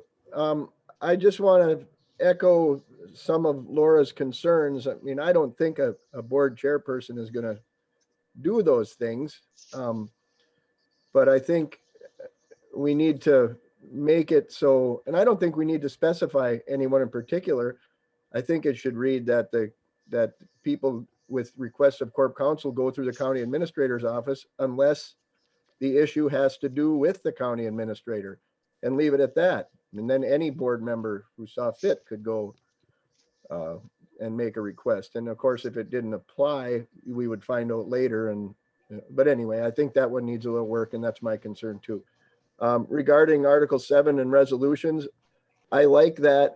I think that it's adequate to what we need to do, but I want to know somewhere in there, can we put who the originator was I mean, anyone who wants a resolution will have to go to a committee now, but we should still know who the supervisor was that went to the committee, so that, assuming that would be the expert who has the rationale for the resolution, and then we would all know that, and if we needed to speak to them or something. But outside of that, I'm okay with the rest of the changes. Thank you. Bill?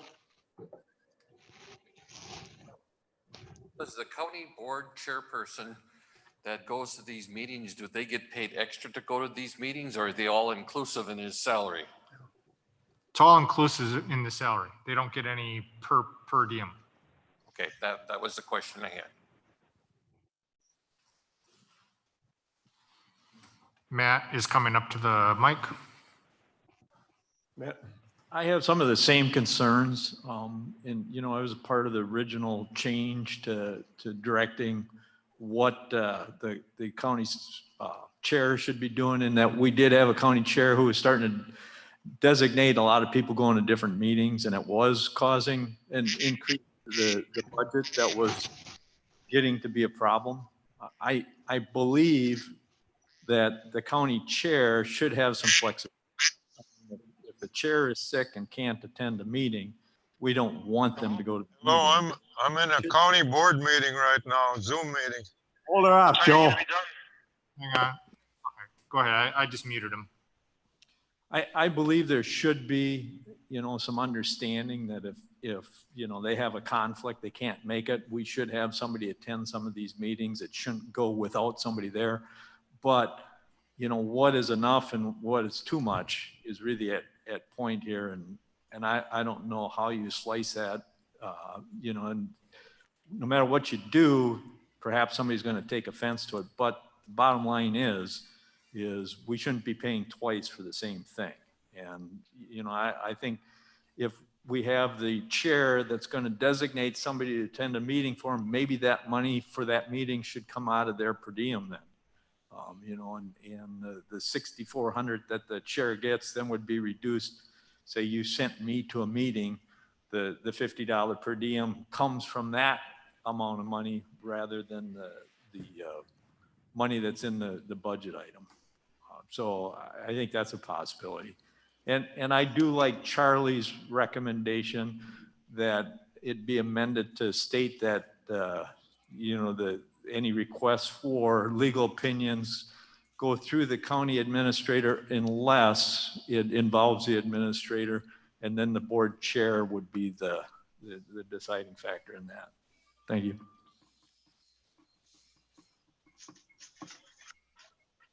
This is Supervisor Negro again, or even if there was a secondary set, I mean, I don't know if we want to put that, you know, that the executive committee would look at it.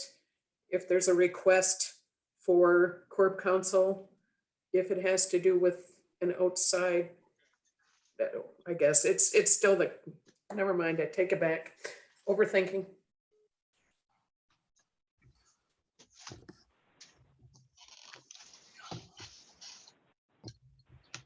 So in order to do this, we have three separate things.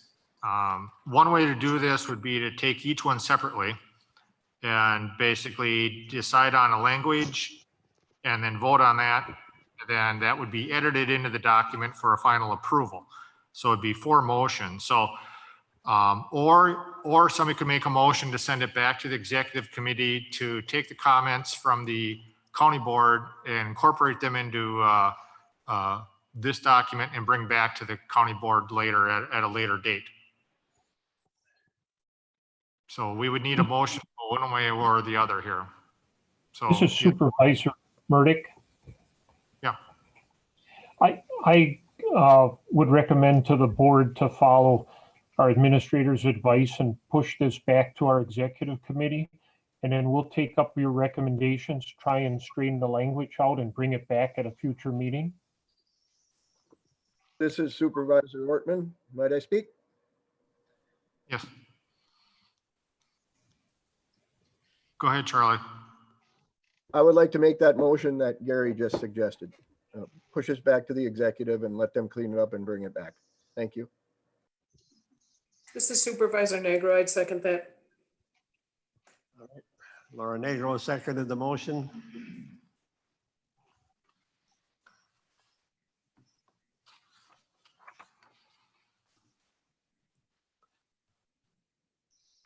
We'll bring this back to the executive committee. All those in favor say aye. Aye. Aye. Aye. When opposed, say no. Carries, thank you.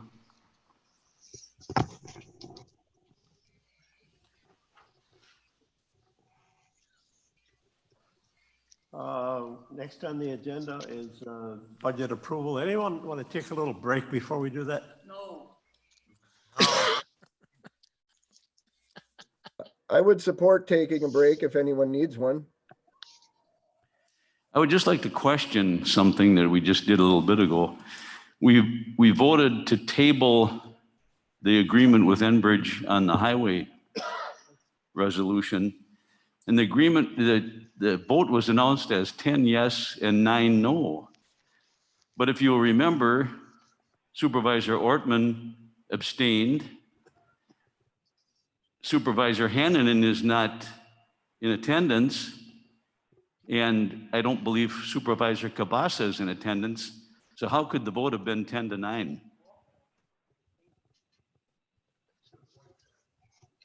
Okay, Karen, can you go through your list of what was yes and what was no's? Yeah, I thought that I heard Pepe say yes. I thought she came in later. Is she not there, or is Pepe Kabasi? She's not Pepe's there and she's not on the phone? not here, and I don't think she's on the line. Okay. Then it would, I had her as a response, so that would put it 9-9. Just a point of order. Well, you called that name. There was somebody in the background saying yes, yes, yes. I don't know who it was, but there was somebody. It was barely audible. So that could have been the mistake. That's what she heard. Okay. I'm sorry, that was probably my son. He was getting really excited about the voting. So I apologize for that. I as soon as he started yelling, I tuned him out. I heard a Sorry female about voice. That's all right. You know, we're just making things work in a strange world here. So, all right. So if we revisit that, then that vote was a tie.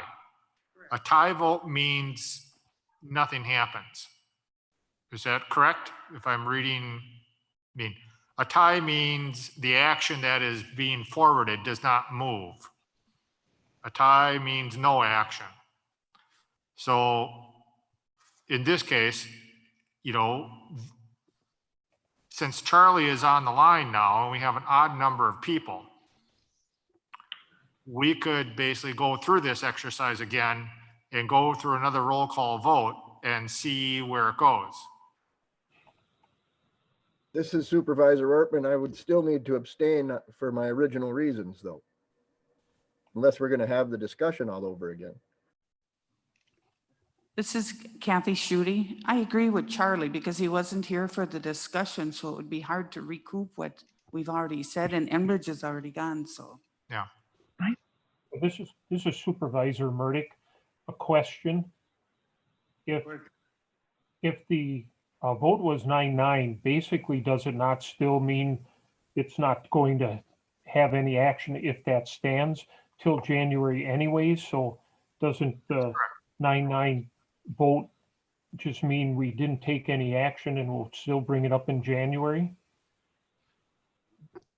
That would be my assumption. Just as a point of order, that was a motion to table. Yep. And since the motion to table didn't pass, the resolution would still be on the floor. Yes. Correct. Yeah. Thank you. And if somebody wanted to make another motion to pass the resolution, we could vote on it. But if Charlie was going to abstain also, again, you're still going to end up with the same 9-9. So that would also, to me, it sounds like it's a deadlock, which means, in my mind, I would still bring it back to the county board because I would, we need to have an agreement because we need to get paid for the roads. So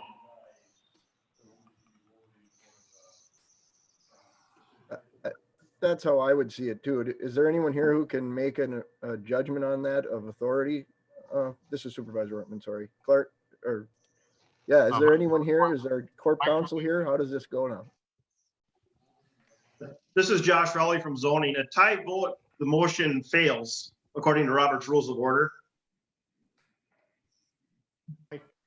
Commissioner Berlin here. As a Roads Committee member, we discussed this yesterday, and it was determined that the Roads Committee endorsed this excuse me, to allow Matt, excuse me, allow Matt to do this and bring it forward to the county board here for their decision. It's better to have something in paper, and as all the other surrounding townships and areas have already passed this, it would be best for us to have something than have nothing and be the discretion of Enbridge to either repair the roads after the fact, but it's determined to have something on paper and work with Enbridge for the repair of our roads after the fact. As we all know, there will be many trucks heavily loaded traveling on these roads, and I'm in favor of passing this. As a matter of fact, I make a motion to. So you're making a motion to pass this resolution?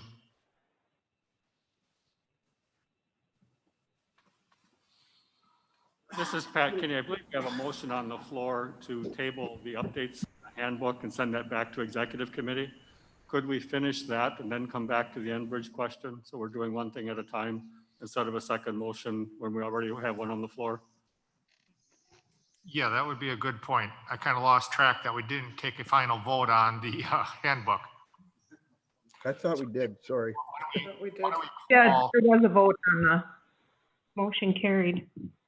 Did the motion carry Yeah, yes, on the handbook? Yes, it did.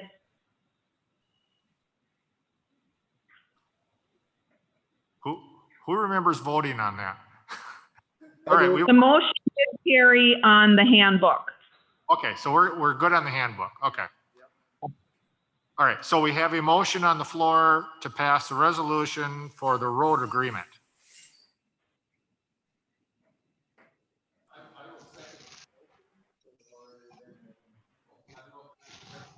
No, there wasn't. So Bill Menziger seconded it. All right, are we going to do another roll call vote on this? Point of information. Remember when Michelle was here, she said that there really wasn't any rush on this. We don't have to pass it today. Everything else that's come through Enbridge has been us with our pants on fire, shoving things through. It wouldn't hurt for us to let this go, let Matt do a little more investigation, come up with some good numbers, and then come back, because that is part of our fiduciary duties. And Supervisor Quebec had brought up some very good points about what the cost is, how this is our employees. And I understand people drive on our roads all the time, but this is an extraordinary project. We'll deal with this once and not for quite a while again. So taking our time on this doesn't hurt us in the end. And it sounds like, you know, what Enbridge is saying is that they're very interested in being a good neighbor. And if we take them for their word, this would be part of that. And this means that we could get some more compensation for staff time that's spent on this particular project. We're dealing with a multi-billion-dollar company.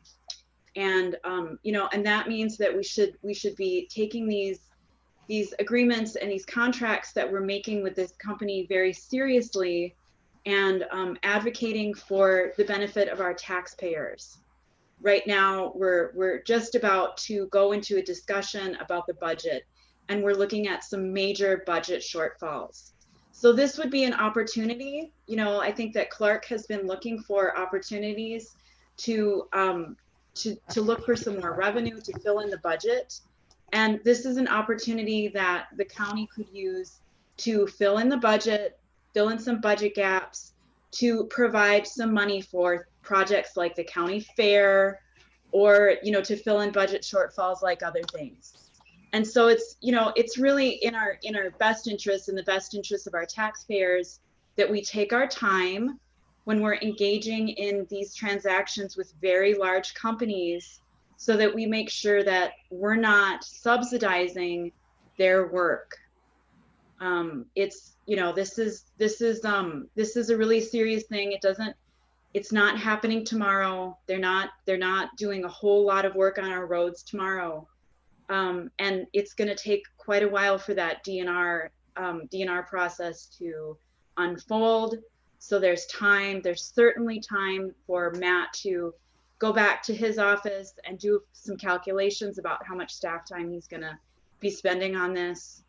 So that's all I have to say about that.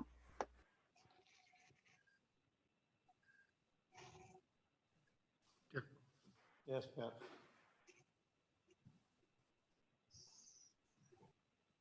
This is Pat Kitty. In 2014, CNN took down the ore dock in Ashland, and there was a road agreement with them to do reparations on the roads there.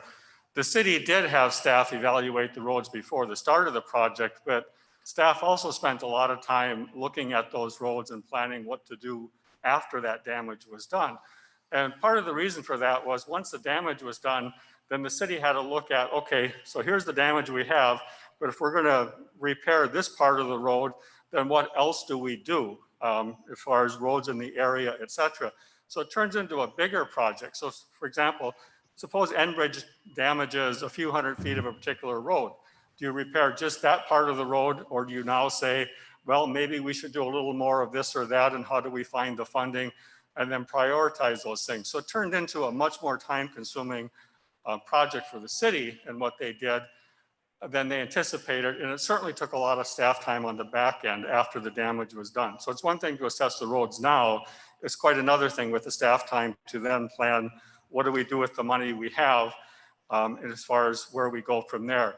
The other question or concern that I have is if the roads are assessed at this point in time, I don't know that we're really sure when Enbridge is going to start the work. And it would probably be best if that survey of the roads was done as close in time as when Enbridge is actually going to start that work, so that whatever condition that they,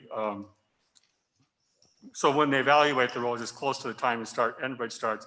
Otherwise, if it turns out to be a year or two in advance, now you've got older data and you might start arguing, was this really the condition of the roads or not? So I'm okay with waiting. If those concerns that people have expressed, it doesn't sound like we're going to be harmed by waiting. And I really would like to see enough staff time funded on the back end of figuring this all out.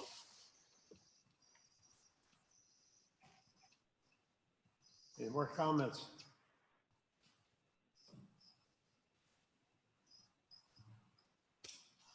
What do we have, a motion by Mike? We have a motion and a second to basically direct the highway commissioner to sign that agreement. And we should do you should ask for a roll call vote since you did a roll call vote on the previous motion. All right, we have a motion and a second to approve. Well, this is Joe Rose, Supervisor Rose. Let's be clear on how we're going to vote on this.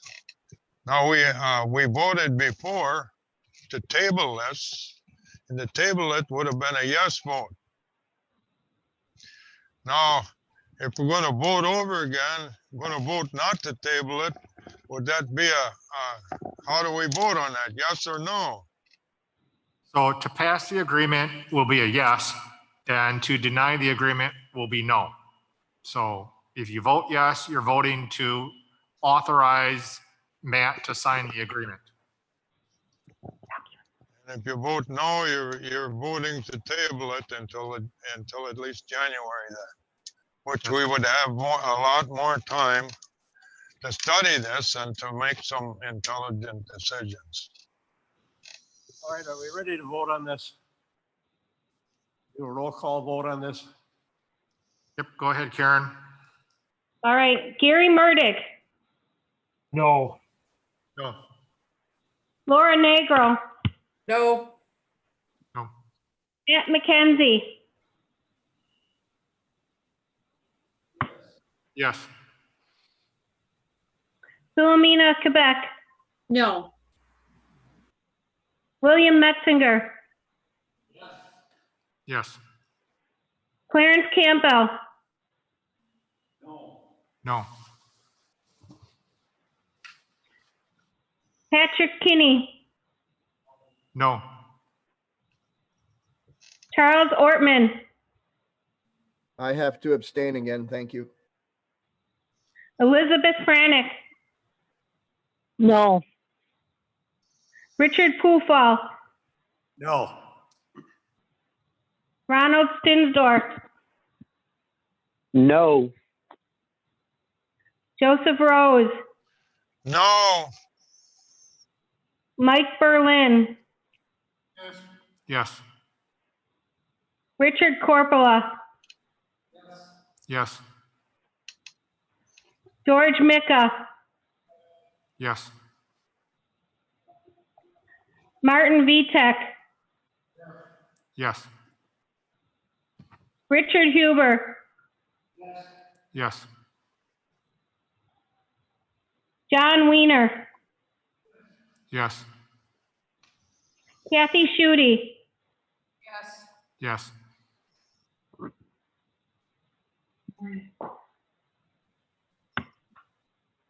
nine yeses,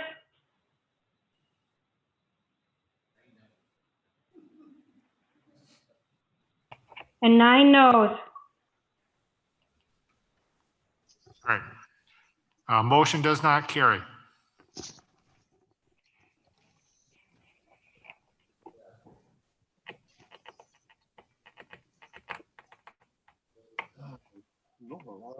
Yep.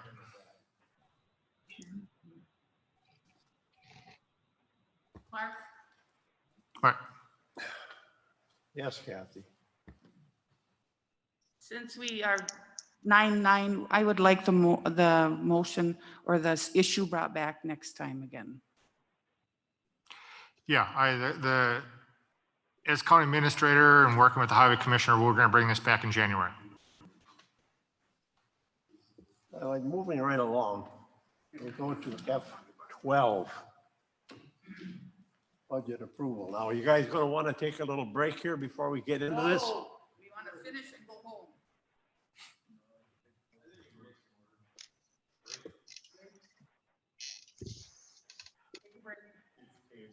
All right, we'll take a break. Take a 5-minute break. All right, Jen, can you just stop the recording for a second and then we'll start re-recording after we get back.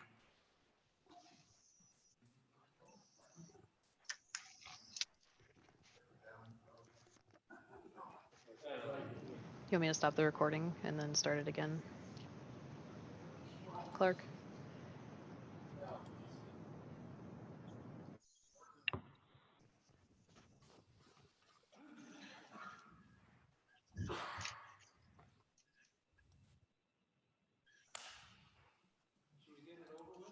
Everybody back?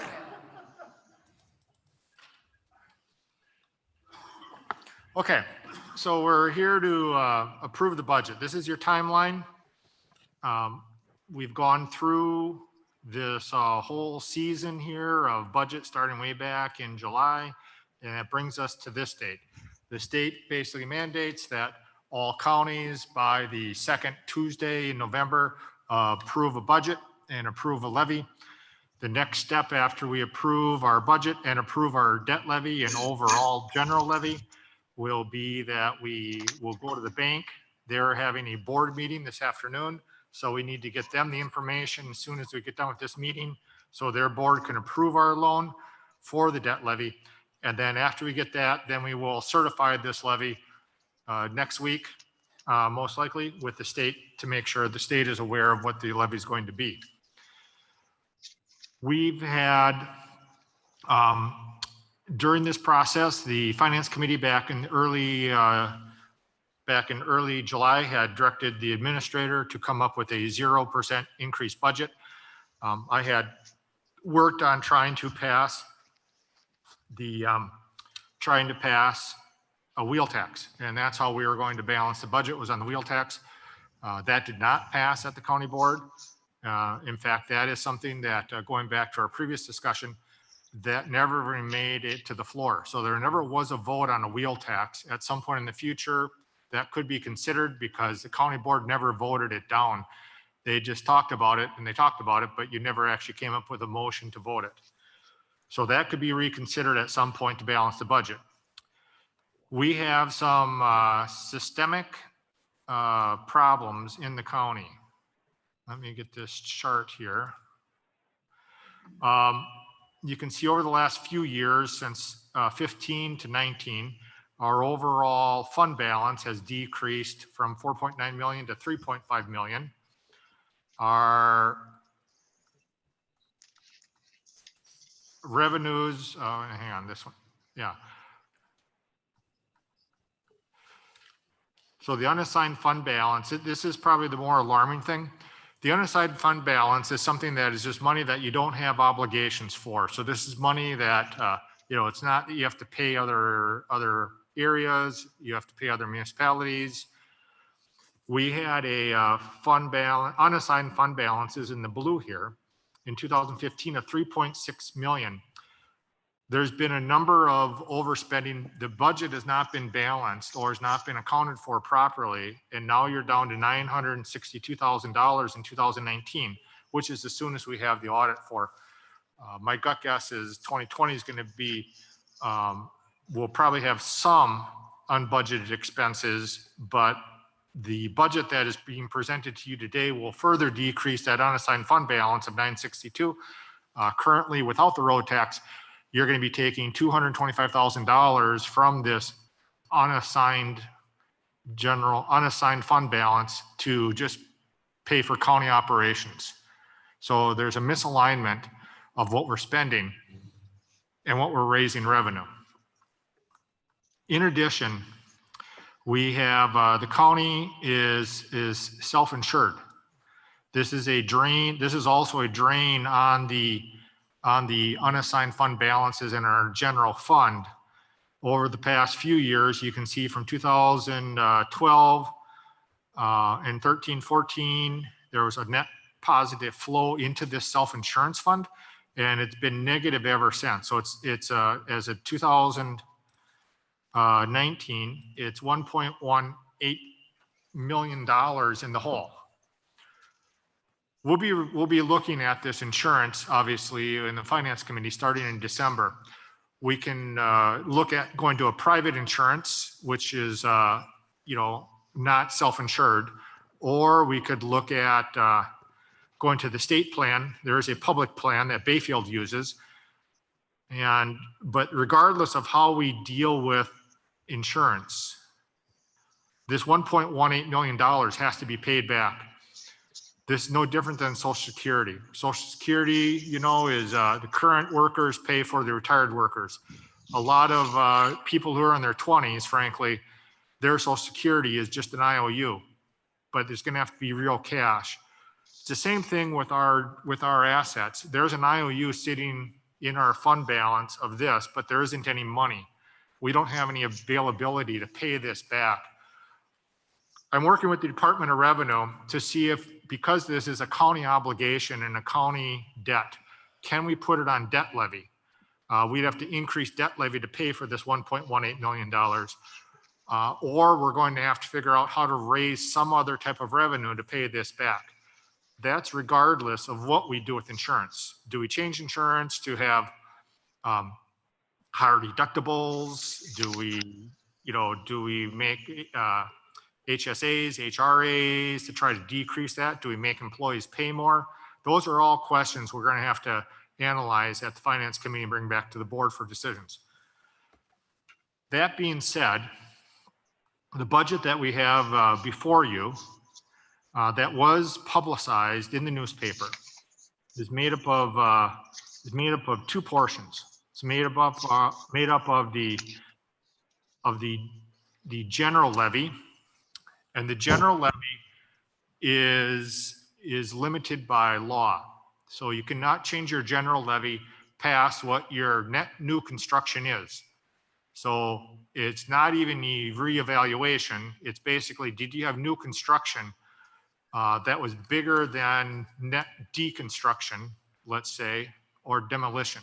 So in this case, our maximum debt levy is stipulated by state law. There was like maybe $20,000 increase that we could put, and we did apply that to that. You can see that went from 6.654 million to 6.67 million. In order to balance the budget here, we have $225,000 that we're going to have to take out of that fund balance in order to balance the budget, we have been moving monies into debt service in order to fund what used to be funded with county operations. Our debt service is made up of these items in this chart right here. So you can see the highway department, over $1 million was originally proposed for debt service to help pay for equipment and roads. At the last finance committee meeting, they voted to basically decrease $300,000 from the debt levy. So you can see the decreases here. We took a couple $100,000 out of highway. We took out security cameras, update for the courthouse. We have holes where we don't have security, of course. Courthouse radio connect, again, a security issue. We have we took out some equipment from our rec officer, who basically goes out and works on trails and recreational enforcement within the county. We decreased some contributions to the airport, which we co-own with the city. We took $10,000 out of that. We took $10,000 from IT for the courthouse and $10,000 from law enforcement for the courthouse. That brings the debt levy down to 1.5 million.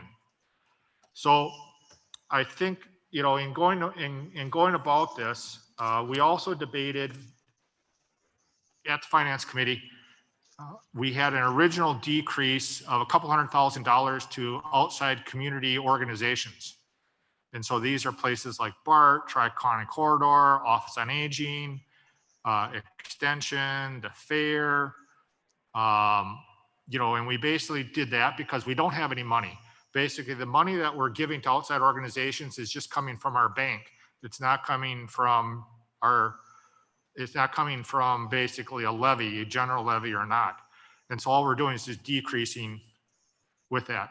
The finance committee basically voted to increase all of those contributions back to their requests. So we put those back to where they were requested at, with the exception of the county fair, which the committee voted to zero out from 20,000 down to zero because there wasn't a county fair. So we have two things which we're going to debate today, or you're going to have to decide.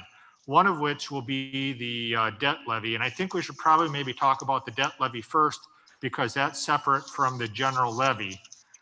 The debt levy, we would basically see, do you want to fund the debt levy at 1.804 million or 1.5 million? And basically the issue is more or less restoring the highway funds to back to their basically 1.25 million to do this. And I'm recommending that we do that. I'm recommending that we basically have the debt levy at 1.804640 million, because by not funding the highway department, all you're doing is basically making future boards pay for it. We're still going to repair the roads. We're still going to replace the equipment. We're still going to do this. If you get off the schedule, my estimation is you're just forcing somebody else to pay for it. And that's what governments have been doing for years. And I can see here, the county has not been making hard decisions over the last 6 years to either basically decide they're not going to do things or raise taxes. And so they've just been spending their money. So my recommendation would be, I think let's do this in 2 steps. Let's get a vote for the debt levy first and then go from there. So is there a motion for the debt levy for either 1.5 million or 1.8 million? This is Supervisor Ortman. We got somebody coming to the microphone. Do you want a motion first so we can discuss this, or we want to discuss it? Yeah, we're going to need a motion here. Marty's going to make a motion. This is Marty Vitek. I make the motion that we use the $1.8 million debt. This is Supervisor Ortman. I'll second that. This is Supervisor Murdock. I have a question. Yes. Go ahead, Gary. Could Clark, could you just let the board be informed as the 1.8 million, what, on just a debt levy there, what the levy increase would be on that versus the 1.5?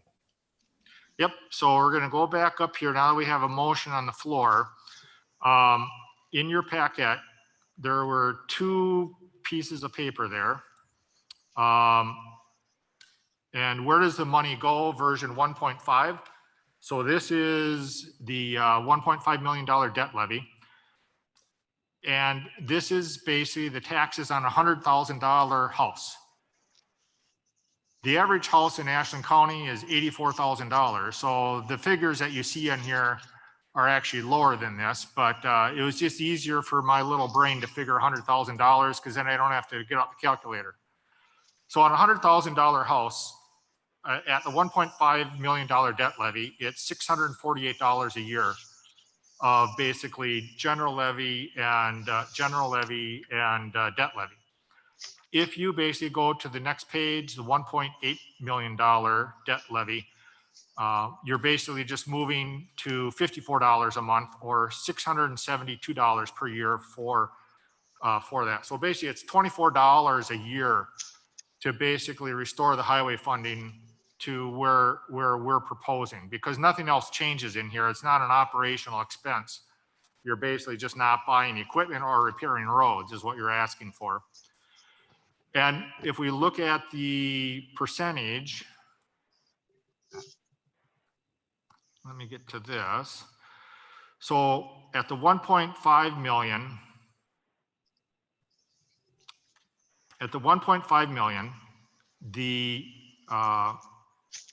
the overall levy goes from $6.44 this year to $6.48, so 4 cents per thousand. If we add in, if we do the 1.8 million, I actually had to put this on a spreadsheet here because I didn't want to do the math at a live meeting. Let me get this minimized.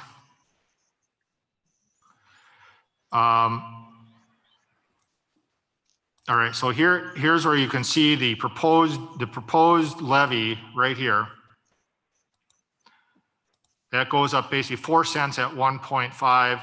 If we go 18888, oh, need more zeros.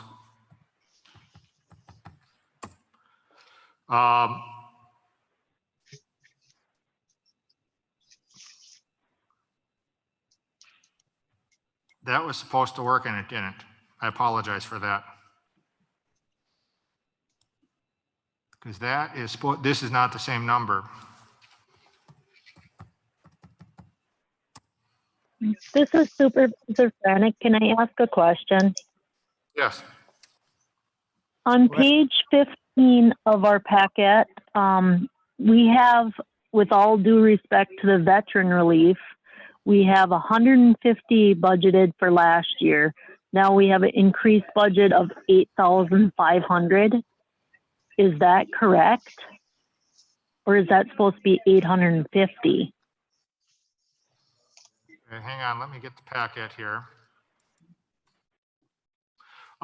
Actually, we'll go into the budget next. Actually, let's deal with the debt levy because we have a motion and a second on the floor to deal with the debt levy. Okay, thank you. Yeah, so basically, you're going to go up that from 648 to 672, which is what you can see on your where does the money go chart. So it'd go up to 672 per year for county taxes. So $6.72 per thousand versus $6.48. That would be the difference basically, Gary. I apologize for taking so long to get there. This is Supervisor Ortman. I'd like to speak when I can get a chance. Thank you. Go ahead. Go ahead, Charlie.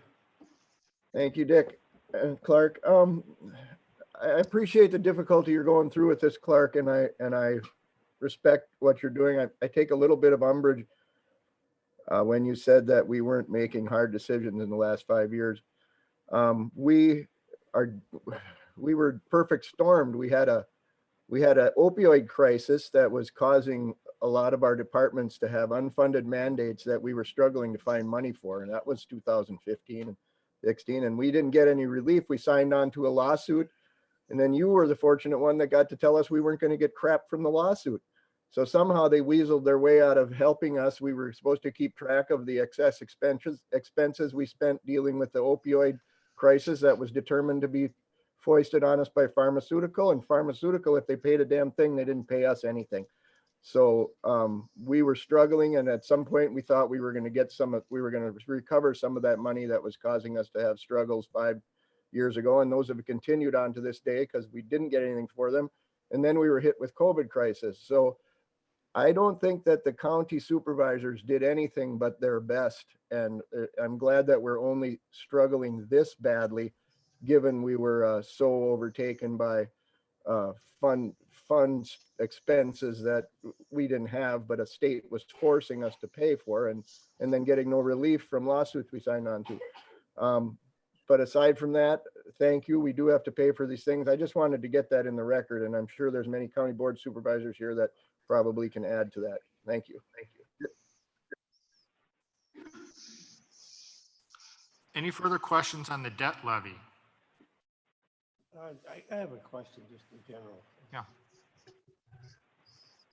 These two proposals, you got 1.5 and 1.8. When the smoke clears away, what exactly the hell is this doing with the taxes?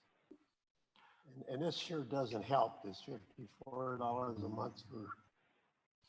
I want to know how much of my taxes are going to change. So you're going to get charged either $6.48 per thousand or $6.72 per thousand. So if you had a $100,000 house, that's the difference right there. Yeah, this is Gary, Supervisor Murdy. And I'm not arguing either way. I support this budget, but just as an example, I'm just using mine as an example.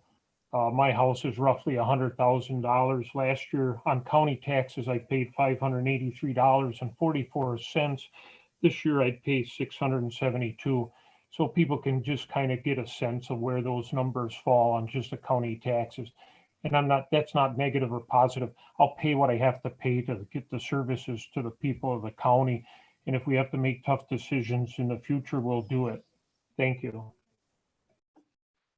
Pat wants to speak.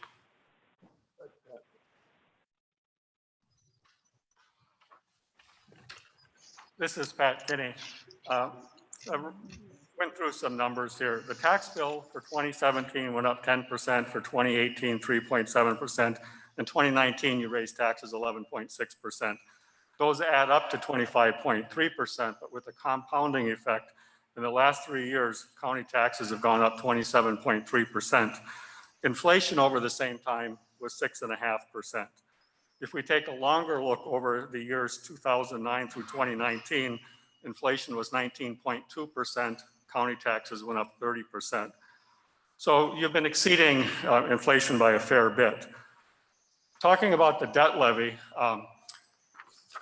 the general levy, you can only raise taxes up to net new construction, which the administrator explained, but you can raise the debt levy as much as you want to for capital projects, things like that, which is why there's a move to shift things to the debt levy.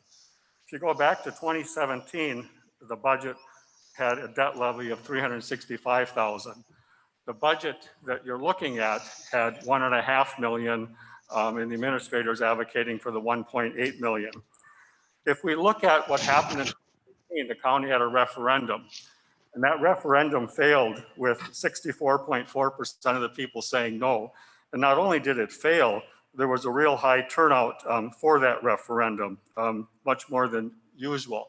So the voters in the county came out with a strong voice and said no to raising the general levy. They didn't want to pay more taxes. So what the county has done since then is shifted to the debt levy, which by law they can do, but it's still increase the taxes. So the people said no to raising taxes, but the county has continued to do that. If we look at the debt levy since 2018, in August of 18, when that referendum failed, the county has increased through the budgets 2019, 2020, and even at just $1.5 million in this budget, they will have increased the debt levy by $1,065,000. So even though the voters said no to the referendum, the county has still increased their taxes by more than that $1 million, even with the $1.5 million. This is my first time on the board, but when I talked to people campaigning, the issue I talked about was taxes. And a lot of people are really unhappy about the taxes. There were some who said, make sure you take care of people that need it through Health and Human Services and in the jail. But by and large, people were really unhappy with the taxes. And as one person said to me, what part of we voted no on the referendum don't you people get? And I said, well, I'm just running, this is my first time here, but I will address this issue, but it'll be up to the board as a whole as we do this. After talking to people, when I took out papers, and I talked to more than 40 people, and I dropped flyers this spring, and even though I didn't knock on doors, a fair number of people saw me, and we still ended up having conversations. It's still an issue with people. My preference would be that we go with the $1.5 million now. And I know there's capital projects that we can delay a year. And I know those things are important for the county and the people who provide the services. But I think we could live with delaying those things for a year with the 1.5, keep the taxes a little more in check this year. But there's no question that the county is going to have to make some adjustments with their budgets and levels of services unless more money can be found. I would also suggest that the board consider a referendum in April and ask for a modest increase in taxes for a set period of time, and then do a very thorough job of explaining to the citizens of this county what that funding would provide in terms of services, and then let the voters decide in April on that referendum. I think part of what happened with the 2018 referendum, it happened to occur at a period of time when the city of Ashland was considering a police station, and there was some discussion about whether the city and the county could work together. The county at the time, because of the opioid crisis, was thinking they might need a new law enforcement center, new jail. And that one, as a rough estimate, was $25 million. So I think some people voted no on the referendum in 2018 because they were afraid they were just going to build a bigger jail. The city of Ashland is now building their jail. The county has no plans to expand something at this point.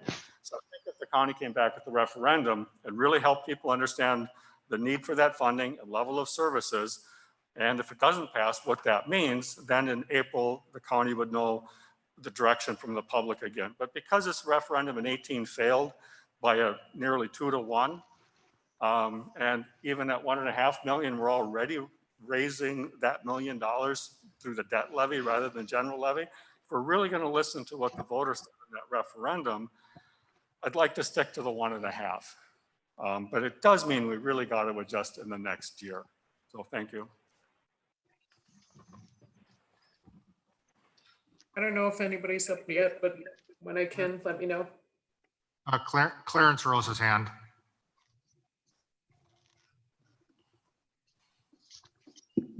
The primary driver of that increase in the debt levy from what you said, 300,000 to 1.5 million or over 1 million, was the opioid crisis, because we were faced with mandated expenses in Health and Human Services and in law enforcement because of the opioid crisis, and there was no other way to pay them than to shift some of those expenses to debt levy so that we could pay those expenses. So, and I don't think that that's what was understood by the public when they voted on that request to increase our levy limit. They didn't understand that that was what we were trying to get at, is to try to come up with a way other than the debt levy to pay for those expenses. And I will have in my administrative update, since this is the second time it came up, I do have an update on the opiate lawsuits that we're involved with. So I will be giving an update on that. That doesn't have anything to do with the 2021 budget, however, but I will give an update on that. Laura was next. Go ahead, Laura. Thank you. You know, I as I want to dovetail a little bit off of what Charlie said, because this was not an easy decision. There is only so much we can do, and somehow we're going to have to keep it in check, because while we look at $100,000 house and it's only going to be X amount of dollars, there's also people that we have that don't have full employment or don't have their employment at this time. There's things like that we need to check. And I understand this isn't, nothing is optimal. You know, what actually took me over the edge on this was, I mean, I love Pat's digging into the increases and percentages and everything. But he also said when he was on city council that the council had started looking at getting their spending in check where they could. It's uncomfortable, really uncomfortable to get spending in check. But I just don't feel that this is the time where we need to continue the pattern and continue adding on and adding on. And I know it looks like a total oxymoron for us to say fund the outside projects, which outside projects at this time is the transportation for our people who do have jobs and can get someplace to pay for their food, maybe their rent. It's also our economic development, where we are doing our best with what we've got to help our small businesses and our bigger ones keep people in there, look for grants, file for things. I don't, and so I was the one that made the motion to drop the county fair for this next year. I get that there's expenses, but that piece feels like the one spot where we handed some money, they did get that, and we can tighten our belt in that spot. It's tiny, it's minuscule in this whole budget, but looking for those tiny places is what we need to do. We also need to look for outside money.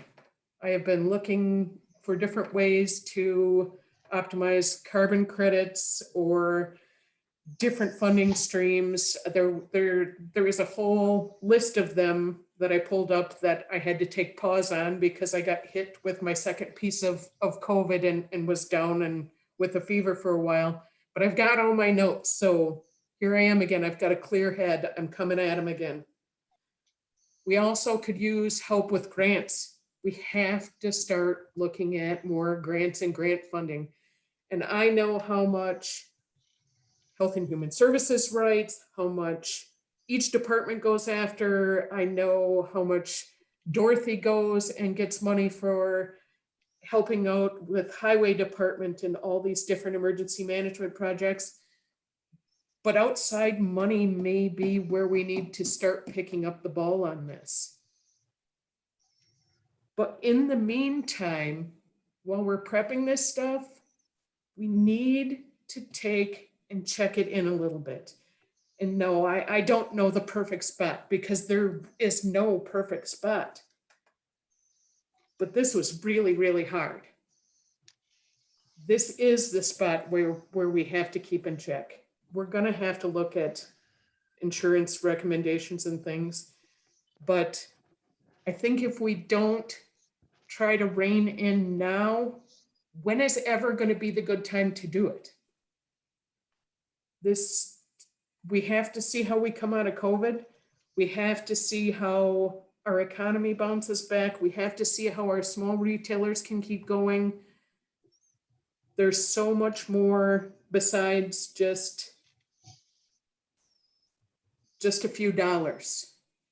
It was really hard for me to vote for the 1.5 when we were in committee. But somewhere we needed to take that contemplative step and figure out where the people are going to balance what services they want with what we can provide. And I agree with Pat on the referendum, going for that, explaining, and also on every single one of us and every single person in the community rattling the windows and the phones of everybody at the state, because right now they ignore us. They take away our local control, they pass all these expenses on to us, and they're unfunded. It's go time. We're in that crisis. Thank you. Joe Rose request to make a comment. Go ahead, Joe. In this pandemic, we have a lot of people who are unemployed or partially unemployed. In my opinion, I think this is the wrong time to raise a tax levy or debt levy. Thank you.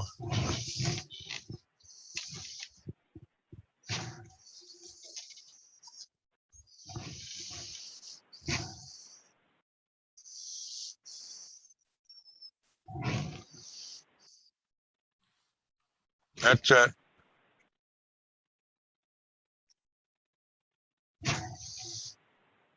Hello, my name is John. I have one thing. I'm on the Land and Zoning Committee, and this year we have more people losing their places than ever before. So that's something to think about too.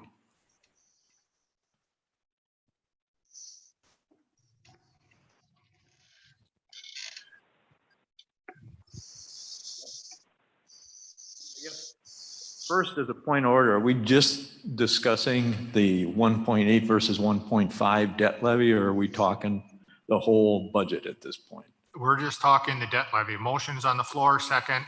And we're just, if there's any more discussion, if there's not discussion. I kind of thought so, but I do have a couple other things I'd like to address after that. But just in talking to the debt levy, I agree. I don't think it's time to go to the 1.8.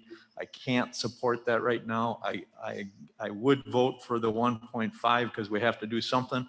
But I don't think we're in a position where we can extend ourselves out that extra 300,000. I know that it doesn't seem like a far reach, and maybe for some of us it wouldn't be quite so far, but for some in this county, that's a huge leap that they just can't make. So I would, as we call for this vote, I'm going to have to vote no for it with the understanding that we can come back and then request the 1.5. Joe?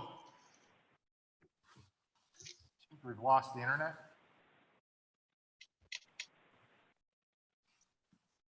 I'm still here. You're still here, okay. Yeah.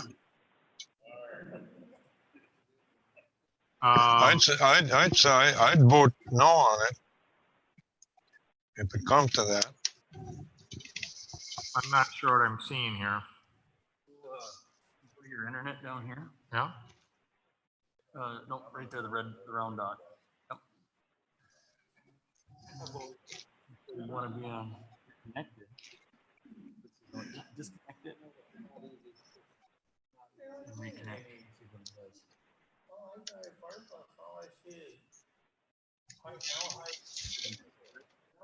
Are you back now? Yeah. Guys, we're still recording. Yeah, we're having technical problems here, so.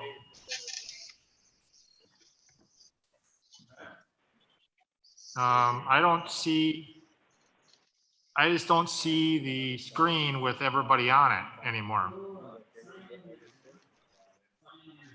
Okay. Yeah, I don't have a screen with everybody on either. This is Joe Rose. Something happened here. Here's a great big screen here that says Zoom now. I don't know what happened. Yeah, see, I'm currently in progress.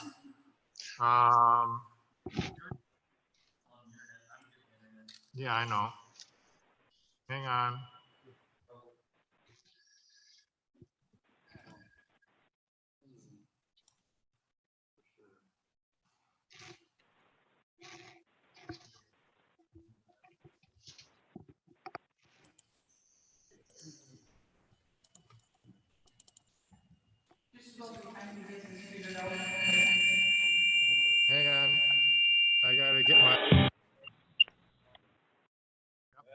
Okay. All right. I apologize for that. Are we back?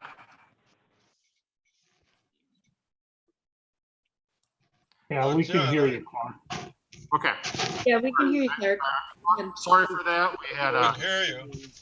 momentary lapse of internet connectivity here. So, all right. So we basically are at the point of voting on the debt levy. A motion is made for 1.804640 debt levy. And we did discuss that. So, Dick, do you want to have a roll call on that, I'm assuming? Do we have any more discussion on this? And just to clarify, we're voting for the $1.8 million levy at this point? Okay, thank you. This is Bill Metzinger. We had a highway department meeting yesterday, and it was brought up about why go to the 1.8 versus the 1.5. Well, I asked yesterday, we got some road projects that the highway department is talking about. I said, well, can you cut it in half or don't do as much? And then we would fall in that 1.5.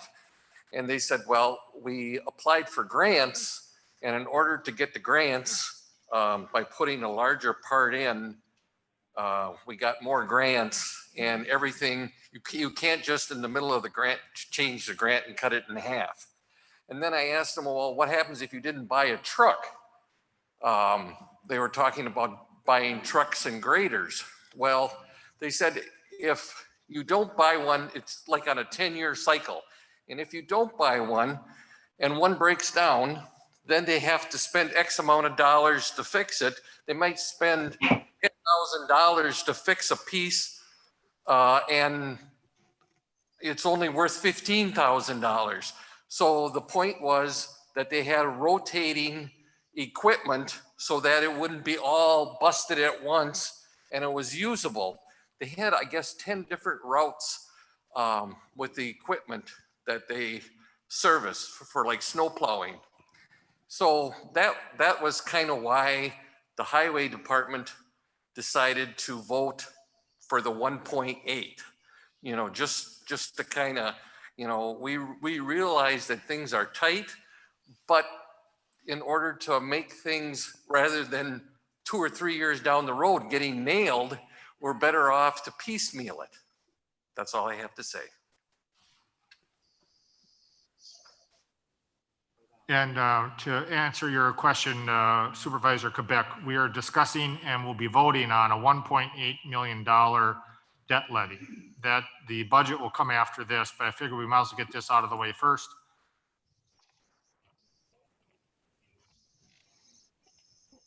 Do you want to do a roll call vote, Dick? Voting on the $1.8 million. Yes. Yeah.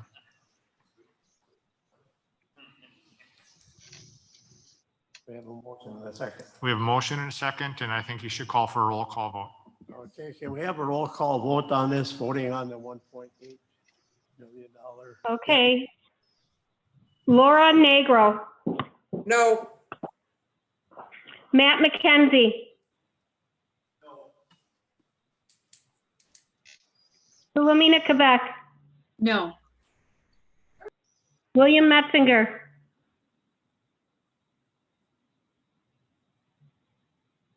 William Metzinger.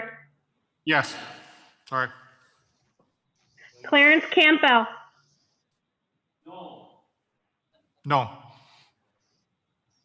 Patrick Kinney. No. Charles Ortman. Yes. Elizabeth Franick. No. Richard Pufall. What was that? No. No. Ronald Stinzor. No. Joe Rose. No. Michael Berlin. Yes. Yes. Richard Corpola. Yes. Yes. George Mika, Yes. Martin Vitek, Yes. Richard Huber, No. John Weiner, Yes. Kathy Schutte, No. Gary Murdick, No. No.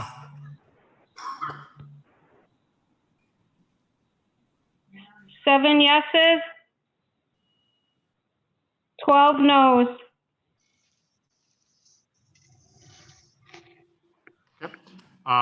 We would need to have a motion for $1.5 million debt levy to pass the resolution for Resolution 011-2020-1371. This is Supervisor Nagro. I'll make that motion. I'll second it. Schutte Seconded second. by Kathy Schutte.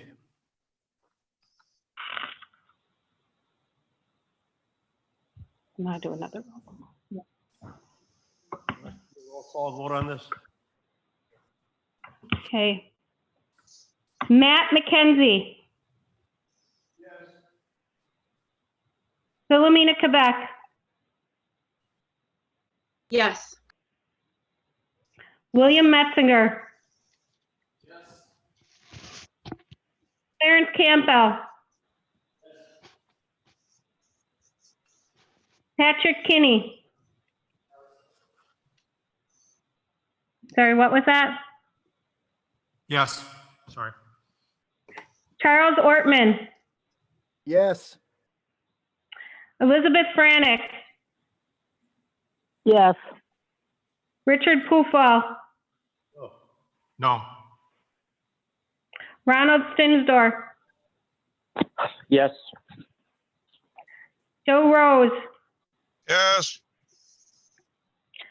Michael Berlin, Yes. Richard Corpola, Yes. George Mika, Yes. Martin Vitek, Yes. Richard Huber, Yes. John Weiner, Yes. Kathy Schutte, Yes. Yes. Gary Murdick, Yes.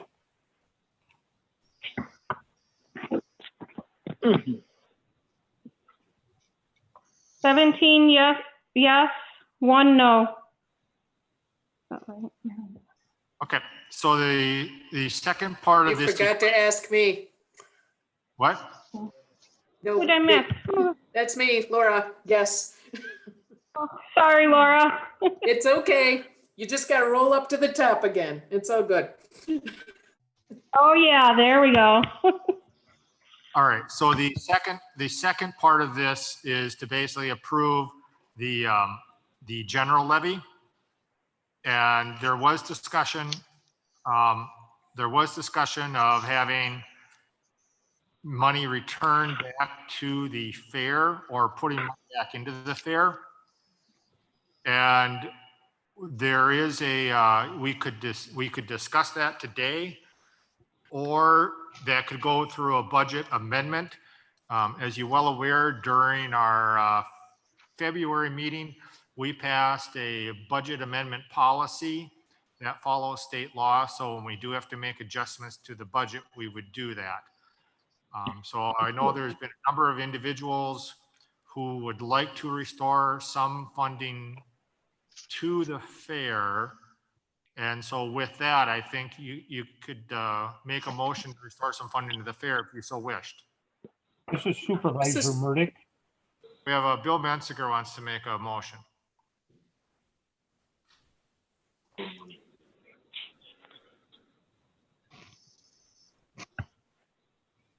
For the 2021 budget, no money was kept in the fair account. I would like to have $10,000 restored to the Ashland County Fair. In 2019, $22,500 was budgeted. In 2020, $20,000 was budgeted. No fair was held, but during 2020, they did have expenses like insurance, maintenance, and staff. Without the money, the fair might not have a carnival next year, and that would lead to a decline in attendance. I feel this is money well spent for the youth of our community. And if the decline in attendance in our fair continues, we would be in jeopardy of losing the fair. Many people have donated countless hours to see that this continues. It has been a tradition for over 100 years.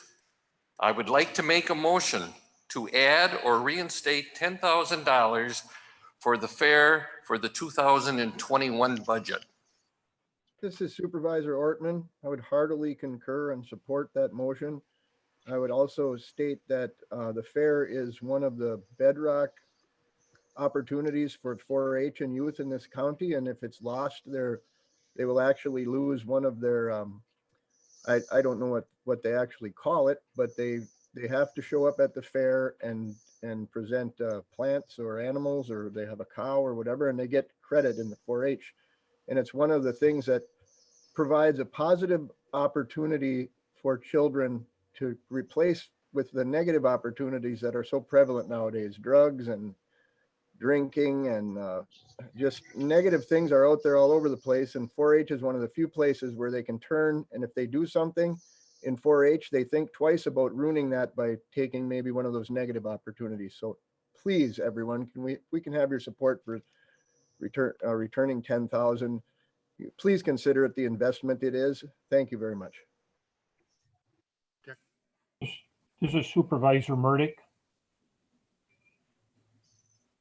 Hang on, Gary. Yeah, I just would like to put a point of information in for future use.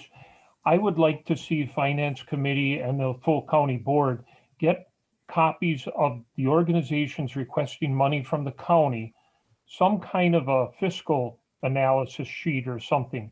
We have no idea what any of these organizations spend the money on.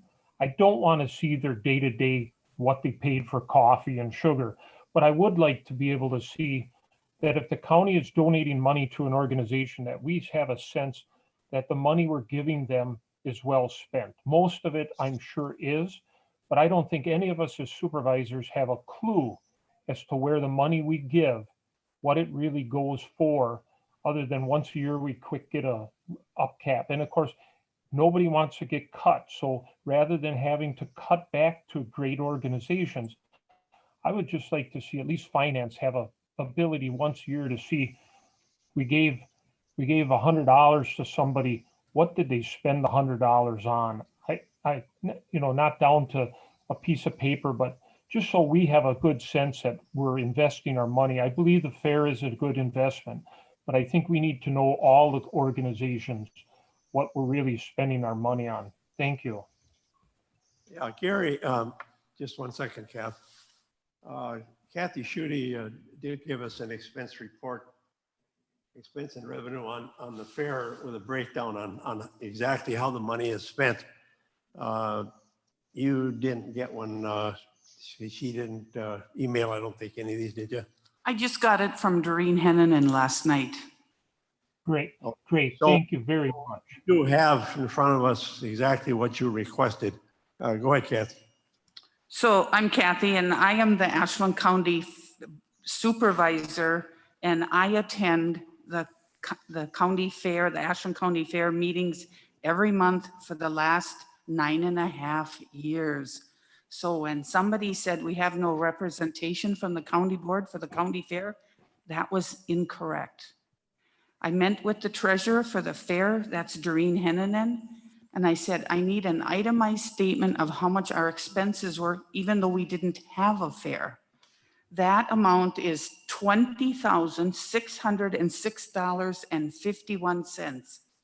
And some of those expenses that the fair had, one more thing, I would like the name Ashland County Fair restored back to the budget as a line item, because now it says fair and exhibits, and the word fair isn't even capitalized. I'd like the name reinstated. It is the Ashland County Fair. They haven't changed their name, so I think it should be put back in the budget the way it was. Some of the expenses we had was electricity, Wisconsin Association for Fair Dues, raffle license, Wisconsin DOR, taxes, withholding, secretary wages, treasurer's wages, tax accountant, lawn mowing, tractor expenses, dumpster repairs, trash removal, postage, website. $20,000 the fair spent just for expenses. So when you gave them $20,000, absolutely every penny went to pay expenses. And I would like it restored back as much as possible. Thank you. Dick.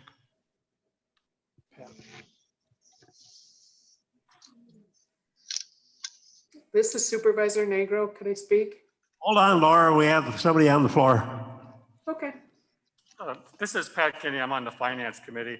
The Finance Committee was not aware that the fair had expenses through the year. So the assumption was because there was no fair this year and they had already received the $20,000, that we just asked them to hang on to that money for next year, which is why it was zeroed out. So the information that was provided here is helpful, but we didn't have it at the time we made this decision.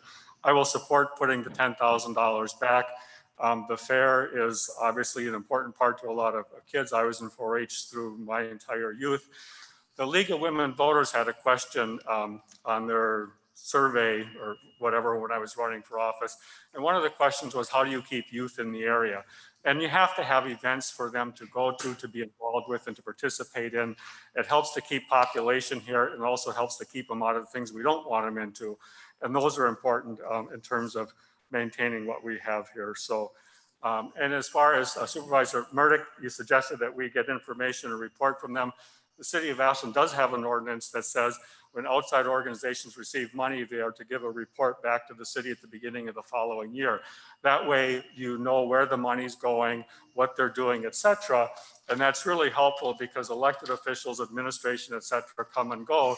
And by having that information on file, then when new people come along, in this case, people on finance, that didn't have this background, we could look at those documents and understand better why that money is being given to those organizations. And that was also part of the broader issue of funding the outside agencies this year is we didn't have a full understanding of why the board had been giving money to all of those organizations. Many of you know more of that detail than some of us that were new or fairly new on the board.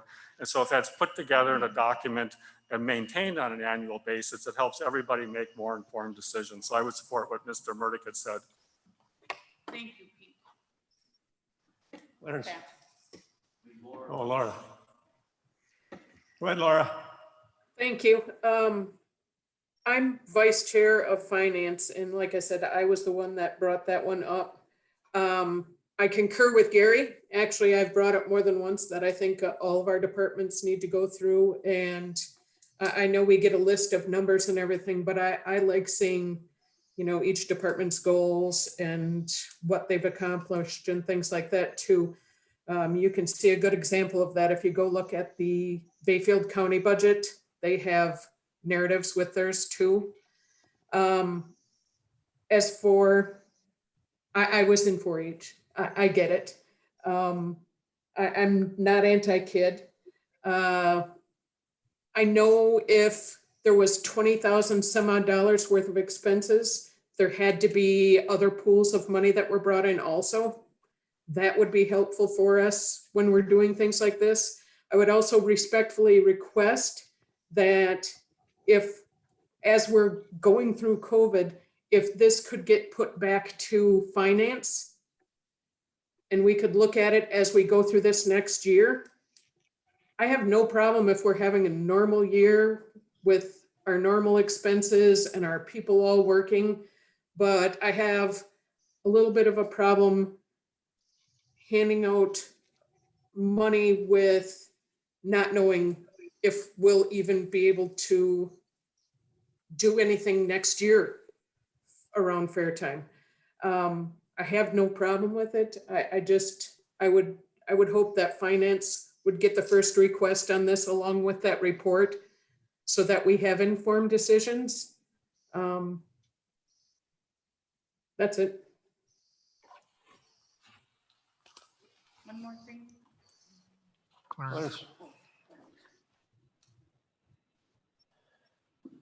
First of all, I'm not opposed to putting 10,000 back into the fair budget. I did speak with Brett Martinson, who is the chairman of the fair board, and he did make the comment that they felt they could get by without the funding in the budget. Their only concern is that if we take it out, we might never put it back in. And so for that reason, I would be in favor of reinstating 10,000 into that budget. Matt?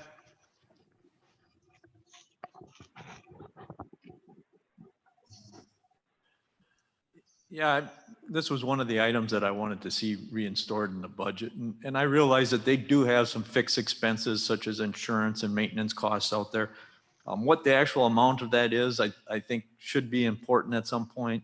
And I hope that we reinstore this as a budget line. And I would also ask that the fair maybe could come up with a list of what their actual fixed costs are that we can look at, and maybe we're not giving them enough. I think at some point, what I don't want to see happen is to have the fair just end. And I think unfortunately, the total cut really put that as a strong likelihood. I think 10,000, I'm hoping will be enough, but if they do in fact need a little more to get them into the next year with their fixed costs, I would surely hope that finance would entertain their requests for contingency funds if needed. Thanks, Matt. Any more comments? Kathy? I'll make it very brief. In December, I will meet with Clark and Dick and Charlie and everybody, and I will bring Doreen Hennanen with me, and we will give you a balanced sheet for the county fair, how much they spend, and you'll get their forms that they send to the state, and we'll get exactly what you want. And just to reiterate, we're going to just do a couple different things here. We could just vote on the fair and that way, and then after that, vote for the overall budget. Voting to add the $10,000 to the fair, as you can see on this spreadsheet here, doesn't change the tax rate at all. All we're doing is taking $10,000 from a bank. We can't raise the taxes anymore, so that's pretty much a set level. So I would recommend that you have the motion and the second on the floor already. I think there's a motion and a second on the floor to put $10,000 back in. Yeah, so I think we should just vote on that, and then we'll vote on the overall budget after that. So is this going to be a line item, Ashland County Fair, or is this going to be just a fair? I'd like to go with this being identified, as Kathy had indicated, as Ashland County Fair, $10,000. So it is a line item, so that when we on the Finance Committee, we can recognize that and we can discuss that further down the road. Thank you. Thank you. All right, we have a motion and a second on the table to approve the $10,000 reinstatement to the county fair. Do we need a roll call on this? Yes. Okay. Philomena Quebec. Absolutely, yes. William Metzinger. Clarence Campbell. Patrick Kinney. Patrick Kinney. Yes. Charles Ortman. Yes. Elizabeth Franick. Yes. Richard Pufall. Yes. Ronald Stinsdorf. Yes. Joseph Rose. Yes. Michael Berlin. Yes. Yes. Richard Corpola. Yes. Yes. George Mitka. Yes. Martin Vitek. Yes.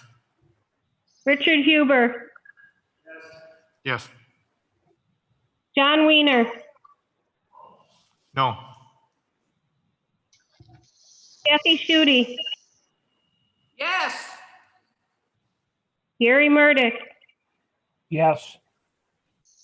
Laura Negro, No. Matt McKenzie, Yes.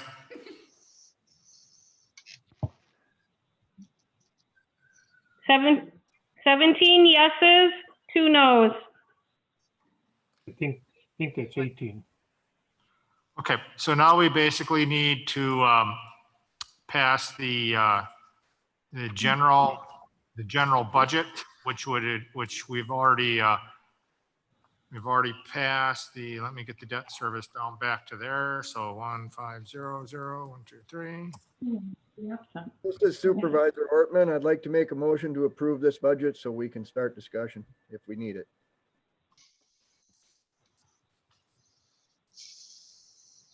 Need a second. I'll second it. Shooty second.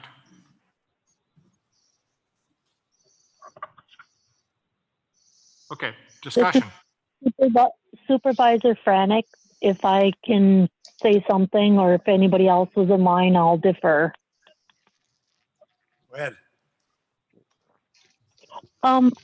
Like I had asked before about that budget for the veteran relief, I would love to give them $8,500. They were budgeted last year for $150, and it says 500 or 5,666.67% increase.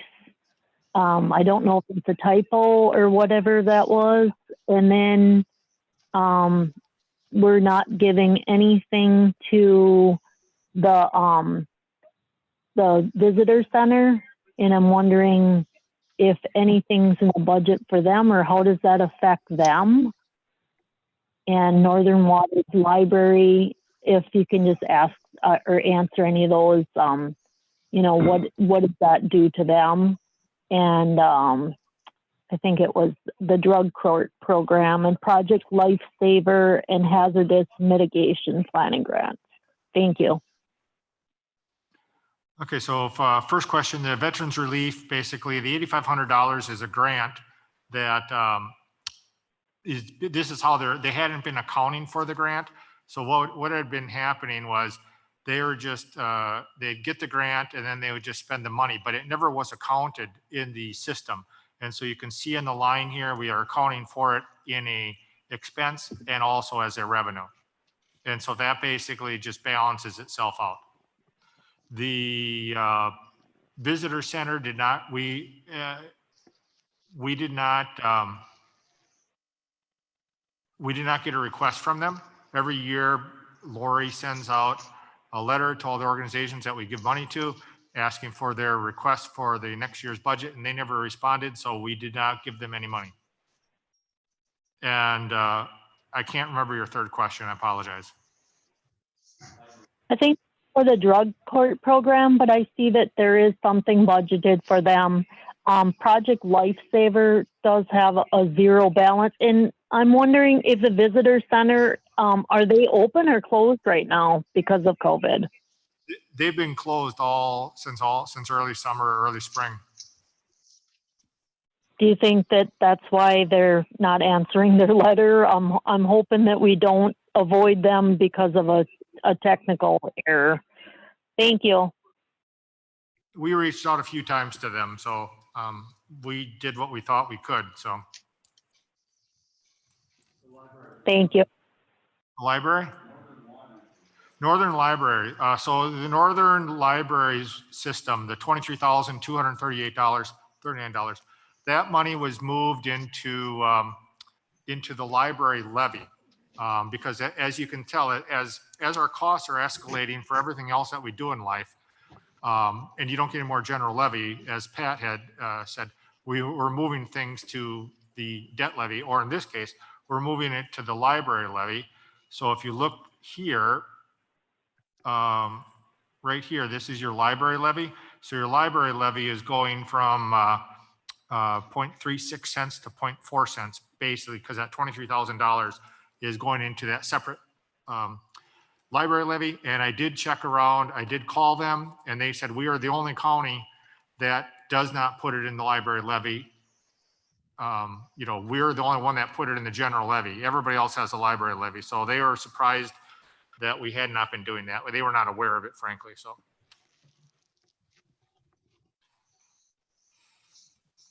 And then Project Lifesaver, I'm not even sure if you could let the board know what that is and if they didn't need the funding this year.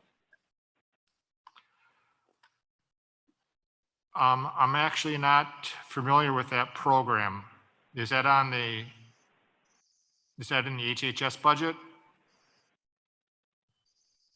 That's a budget line item. Supervisor Negro, I have a point of information for that. Go ahead. I'm pretty sure that's the railroad program for people who, you know, for awareness of the lights and trains and things. And since we have only so much of it left in our county, I'm sure there probably wasn't an increase. I would otherwise have to defer to someone from law enforcement if that's what end it was covered under, or Health and Human Services. But that's, I know that from working with the railroad before is what Project Lifesaver was. Thank you. I got a question for you, Clark. Yes. How much money, how much cash money would it take to balance the budget without borrowing again or raising taxes? Well, right now we're at $235,000. So $235,000 is, you can see on this spreadsheet. Hang on. Yep, $235,209 is what we're taking out of the bank to balance the budget. Terry Barningham had rose her hand. I think she wants to talk about the previous topic. Terry, if you want to speak. Yes, just to clarify, Project Lifesaver is through the Sheriff's Department, but it is a GPS system that wanderers, both children and adults with dementia, can wear a bracelet so that if they do leave their house, they can be easily and quickly found. Thank you. Mm-hmm. Well, why I asked that question, Clark,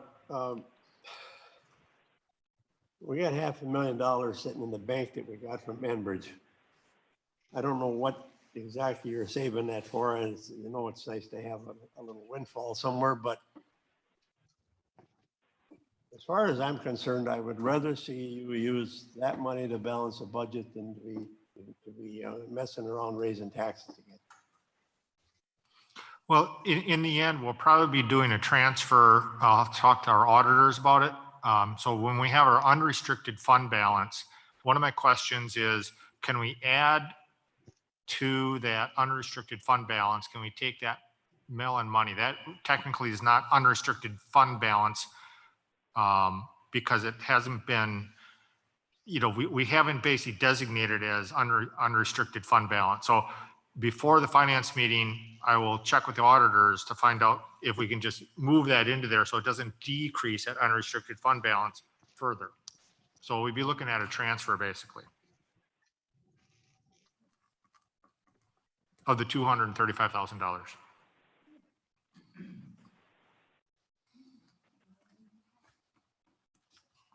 So I will find that out for the finance committee.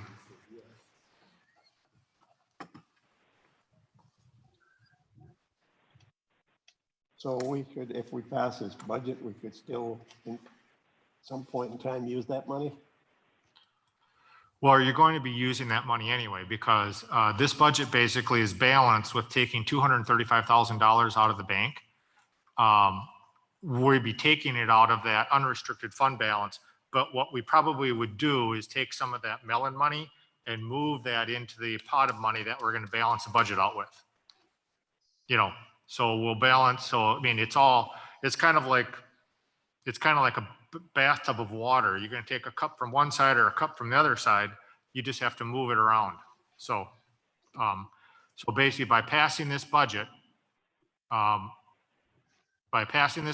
going to be basically looking at a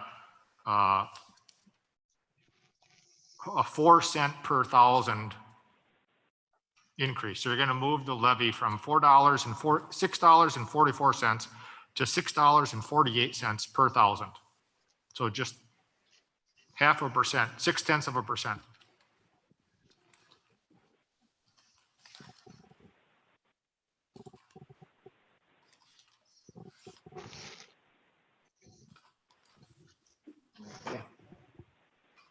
Any other questions on the budget? Matt? I guess the one thing I'd like to do is I'd like to amend the budget to add that at the end of the year, and that would be December 31st of 2020, and that's a Friday, that there be a pay increase given to our non-elected and non-appointed employees. It costs us nothing over this budget. However, the following year, they would get a 2% increase. And I think that's in recognition to how well they've served us during these unusual times. I think it's unfortunate that we can't give them something directly from this budget, but they should not be forgotten. And I think this is a way for us to do something cost neutral that recognizes them. Of course, it does obligate us at the start of next year to figure out how that's going to be paid for. But that's my motion, is to amend the budget to include that. Matt, hang on.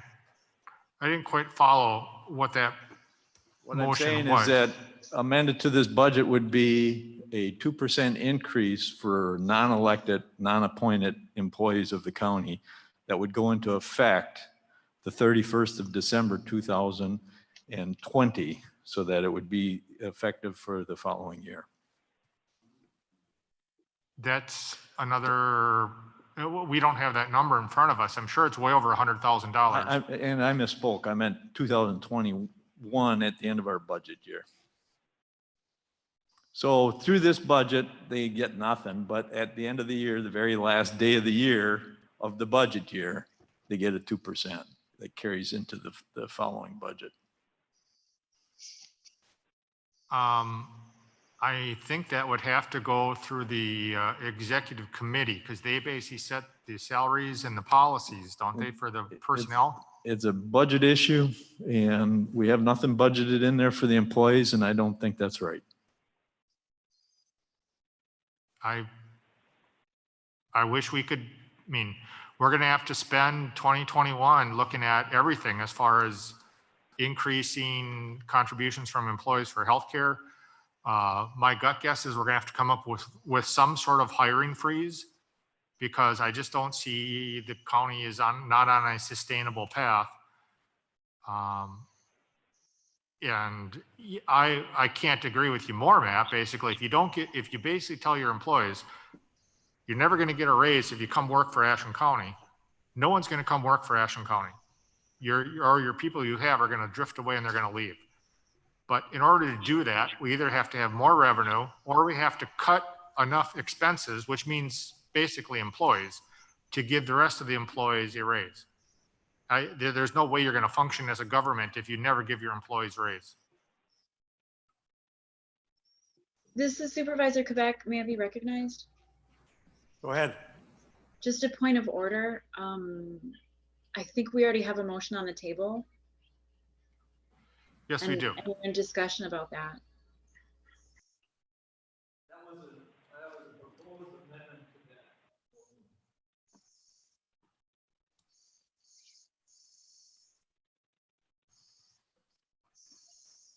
This is Supervisor Ortman. May I speak? Go ahead, Charlie. Thank you, Dick. Matt was proposing an amendment, so I think that's appropriate, is it not?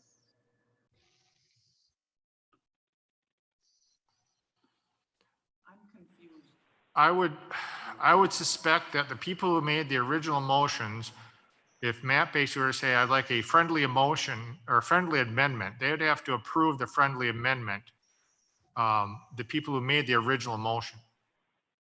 I believe that's kind of what I've heard before. Does that make sense? Ye-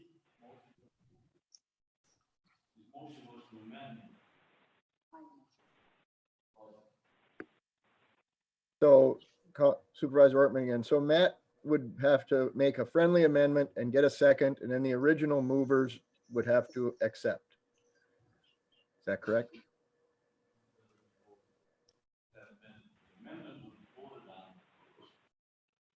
Okay.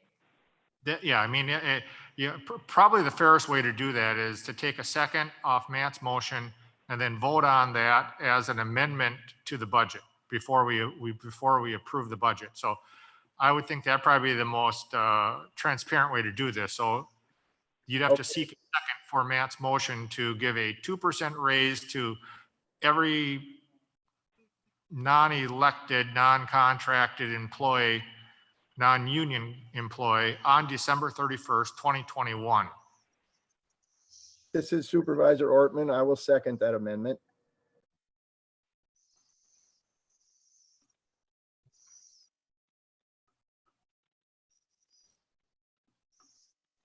So now we need to discuss the amendment and then vote on it. Is that how that would work? That would be it. This is Supervisor Murdoch. Yes, Gary. Yeah, I caution everyone here. I do not disagree with that type of a motion, but I caution everyone that we're $1 million short in the health insurance fund already. I believe the place for this discussion is to go back to executive and finance and figure out where our numbers are going to be, because you're already facing over $1 million shortfall in the health insurance program. We cannot just keep adding money without getting down to the brass tacks. Once we figure where we are, we can certainly address the needs of the employees, which I think is important. I just think we're jumping ship here too quick. And I would be real honest in saying I'd rather have some more discussion on where is our revenue coming from. We can't keep coming back to the same situation where we're short of revenue and keep spending money. If we can find the money, I'm all in favor. But I think we need to let the exec and finance figure this out. Thank you. Pat wants to speak.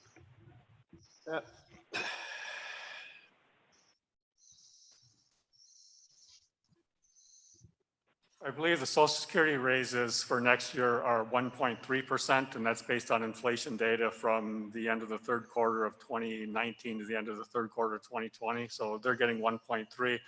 And I believe some of the school districts did not have raises this year either, and I'm quite sure WITC had a 0% raise going into the coming year. I do agree that the employees need to be supported with fair wages and benefits, or you lose them. But we do have some things to figure out with finances yet. So Supervisor Negro, put me in line if someone's ahead. Go ahead, Laura. I want to echo what Gary said, and I also want to echo what Pat said. I don't want the employees to be shorted, and I mean, like I said, this was really hard decisions that we came up with. We just don't know what next year's going to look like yet, and I have a hard time adding something back when it feels like we made a little bit of progress today. I would give any of our employees just blood, sweat, and tears, and I'm looking for new funding sources, and I'm actively involved in this, and we've talked about it in finance. I don't see this. I don't see taking that step back and committing to this as a positive, and I would have to vote against it. Thanks, Laura. I got a couple of things to say. First of all, I stand behind our employees 100%. But one thing they have to understand, and I've discussed this with Clark before, is that the bad times that we're in right now with the COVID and unemployment and everything that's going on, the economy is not good. Clark had talked about cutting hours back, maybe cutting wages or anyway, doing whatever he could to balance the budget. Well, I didn't like any of those ideas. And being an employee that actually gave money back in the line of wages 3 times just to keep a job. I think that our employees understand the position that we're in, where they're not getting cut back on hours, they're not getting a reduction in wages. Everything will stay the same until the smoke clears away and we can do something better for them. I think that that's the route to go. I don't want to do anything that's going to adversely affect the employees, but they got to understand the position that we're in. So I don't think I could support that either. Thank you.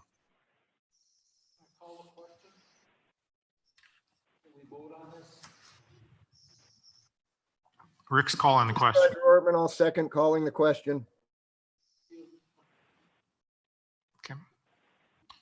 What are we voting on? We're basically going to vote on Matt McKenzie's.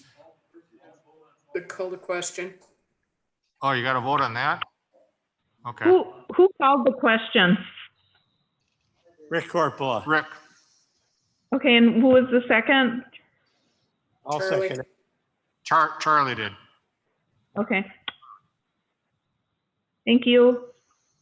So call the question have the vote on the call the question, Dick. All right.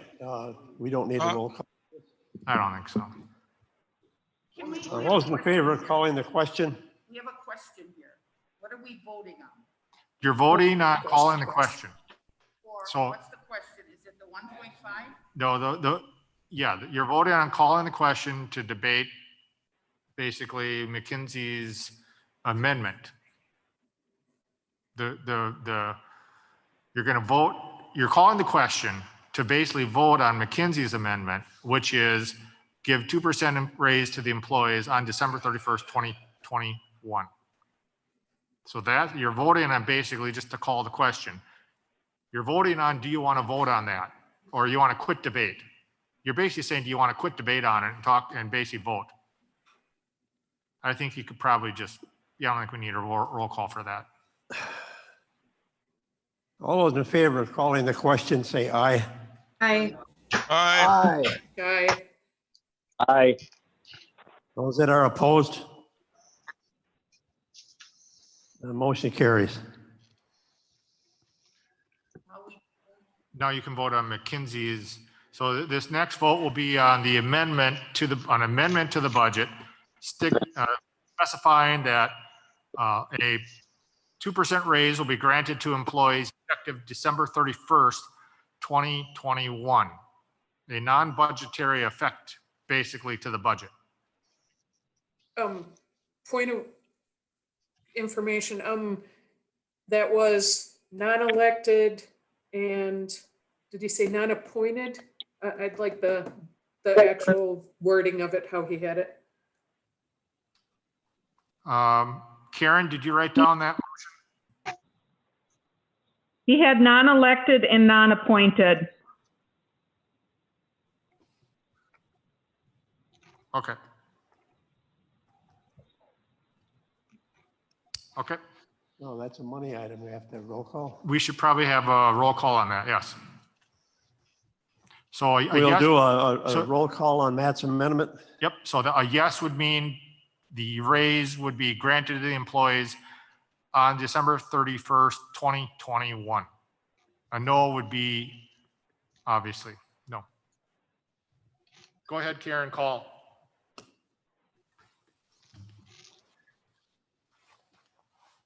We have a roll call on this? Yeah. Probably went to lunch. Karen?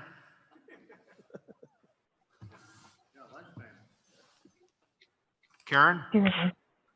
William Metzinger, Yes. Clarence Campbell, No. Patrick Kinney, No. Charles Ortman, Yes. Yes. Elizabeth Franick, No. Richard Pufall, No. Ronald Stinsdorf, No. Joseph Rose, No. Michael Berlin, No. Richard Corpola, No.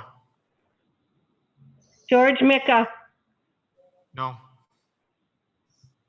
Martin Vitek, No. Richard Huber, No. John Wiener, No. Kathy Schutte, Gary Murdoch, No. Laura Negro, No. Matt McKenzie, Yes. Philomena Quebec, No.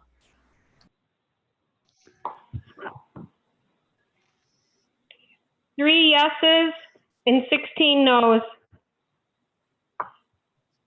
Okay, so we are back. Motion fails. Motion fails. We are back to the original motion, which is to approve the budget after, with the addition of the fair, which is already added back in. So we have to make a final motion just to approve the budget as presented here with the fair addition. So need a motion for that. That motion was made already. It's already made. Sorry, I'm getting tired. All right. So then any further discussion, basically? Any further discussion before we vote on passing the budget? Just a point of clarification, that was with $10,000 put back into the fair? That's correct. Okay, thank you. Supervisor Murdick, just a quick question for Clark. Clark, Yes. when you changed that 1.8 to 1.5, the levy didn't change, correct? You were trying to get that levy number to change? Yeah, so can you see the spreadsheet here? Yes. Yeah, so basically, yeah, so this is the levy does change slightly 4 cents from 644 to 648 with the 1.5, because there is an increase.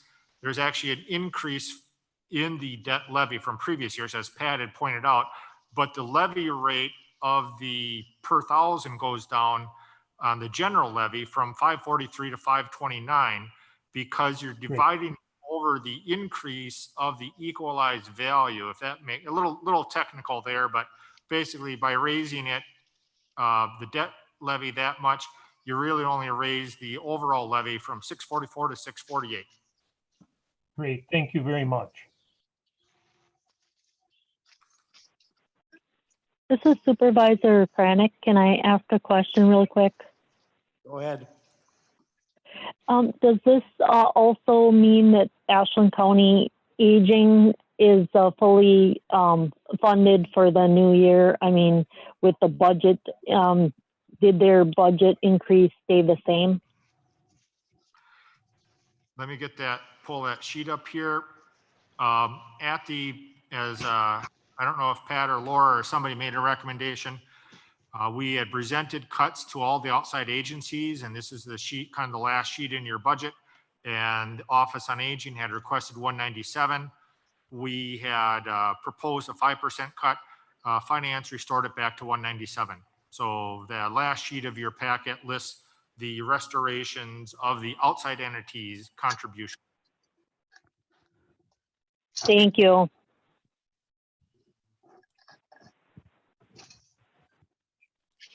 Okay, are you ready? I'm ready. Now we have a motion and a second on the table to pass the budget as presented with the $10,000 reinstated to the fair. We probably should do a roll call on this. Yeah. Roll call vote.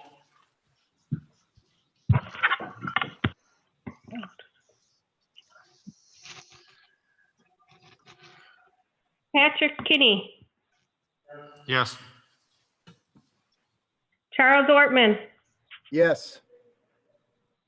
Elizabeth Franick, Yes. Richard Pufall, Yes. Ronald Sinsdorf, Yes. Joseph Rose, Yes. Michael Berlin, Yes. Richard Corpola, Yes. George Micka,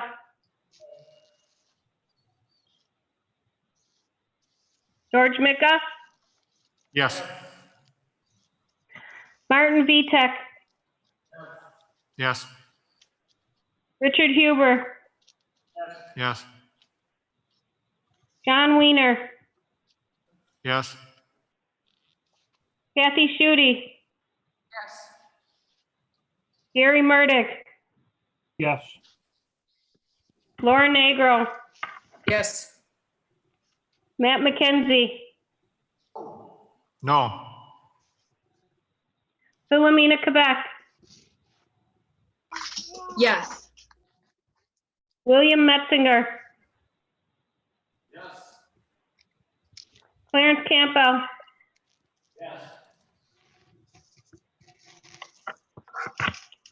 18 yeses, 1 no. Thank you.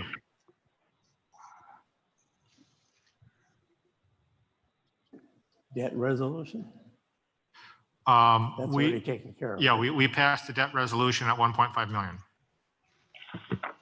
Okay, we're going to Lee County Administrative updates. I'll be quick. I just want to thank the election workers for going above and beyond during the pandemic. The estate of Jason Pearl filed a civil rights claim against the county last week. In short, this is a federal case. It'll be heard down in Madison if it goes to trial. So I'm working with our attorneys. The defense will be handled by our attorneys for EMC, which is our liability carrier. Since if there is a claim paid out, the liability carrier pays it out. Therefore, they do the attorney's work on that. So from a county aspect, we produce documents. I will just recommend that as a representative of the county, I would urge you not to make any comments on this that could be used in court. So no comments if you're contacted by the press. Opiate lawsuit update. So as has been alluded to a few times, you and every other county's been working on this for about the last 3 years. We had a long discussion last week. This is made up of multiple lawsuits and multiple partners. You have distributors, you have actually ingredient makers, you have retailers, you have the pharmaceuticals themselves.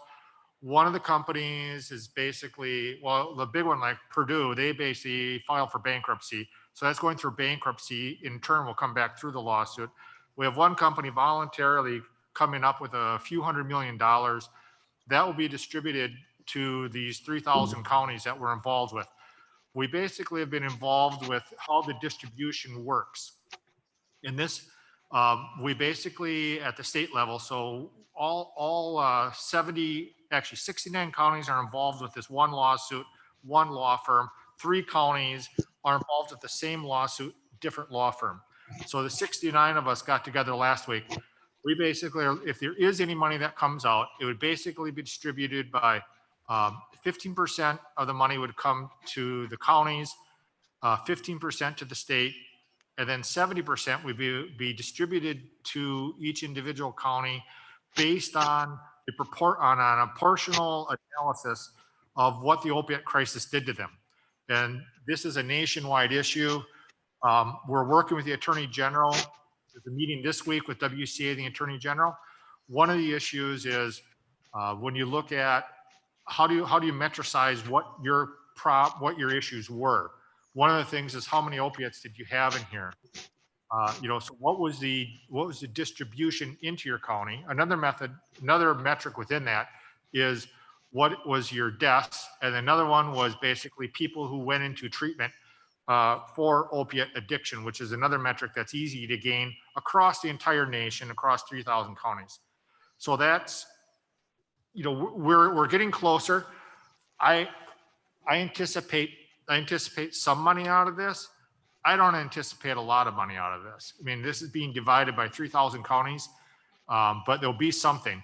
The 15% could be used for past reclamations of costs that you had. The 70% would be basically only available for, and this is a long document. If anybody wants to read this document, let me know. It has to do with what would be allowable expense going forward for abatement of opiates. So what type of treatment, what type of diversionary programs, what type of monitoring, what type of medication could you use to help people who are currently addicted to limit any future expense for opiates? 15% can only be used for past. So I guess we'll see where that goes. Isolation center update. I started a tracking sheet.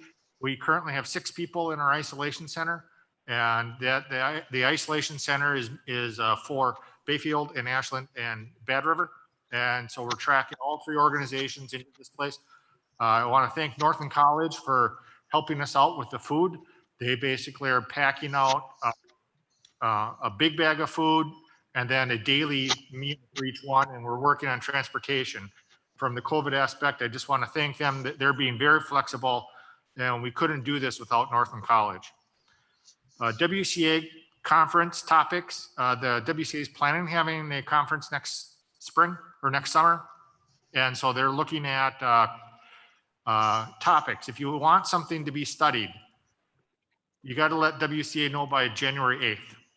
Reciprocally, if you have resolutions for consideration for the WCA business meeting, we should start working on that in December and January, February, because we didn't really have much this year. So if you as an individual board member have resolutions that you want the county to work on, or the WCA to work on, or the business meeting to pass, let me know and we can see if we have staff time to work on it. WCA sent out a legislative priorities. Those of you with email should have got it. It's about 50 pages long. That's the initiatives that we're going to be working on as an organization over this next legislative session. So if you don't have that document, let me know, because if you are interested in calling your legislators, these are the things that we're going to be pushing on. I did get approval for a Department of Justice grant. I got $58,000 to help out with drug court and the jail and the court system to help with COVID. So we're working on that. Our CARES funding, $250,000 on CARES funding, is wrapping up. We have spent all that money and then some dealing with this issue.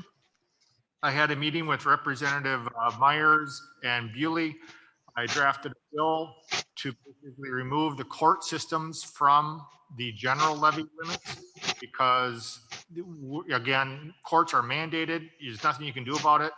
And it puts pressure on us to take out more debt levy. If we could do this and put courts in their own separate system, they didn't feel the politics was currently ripe for that tree to bear fruit. But that doesn't hurt. That doesn't stop us from working on it.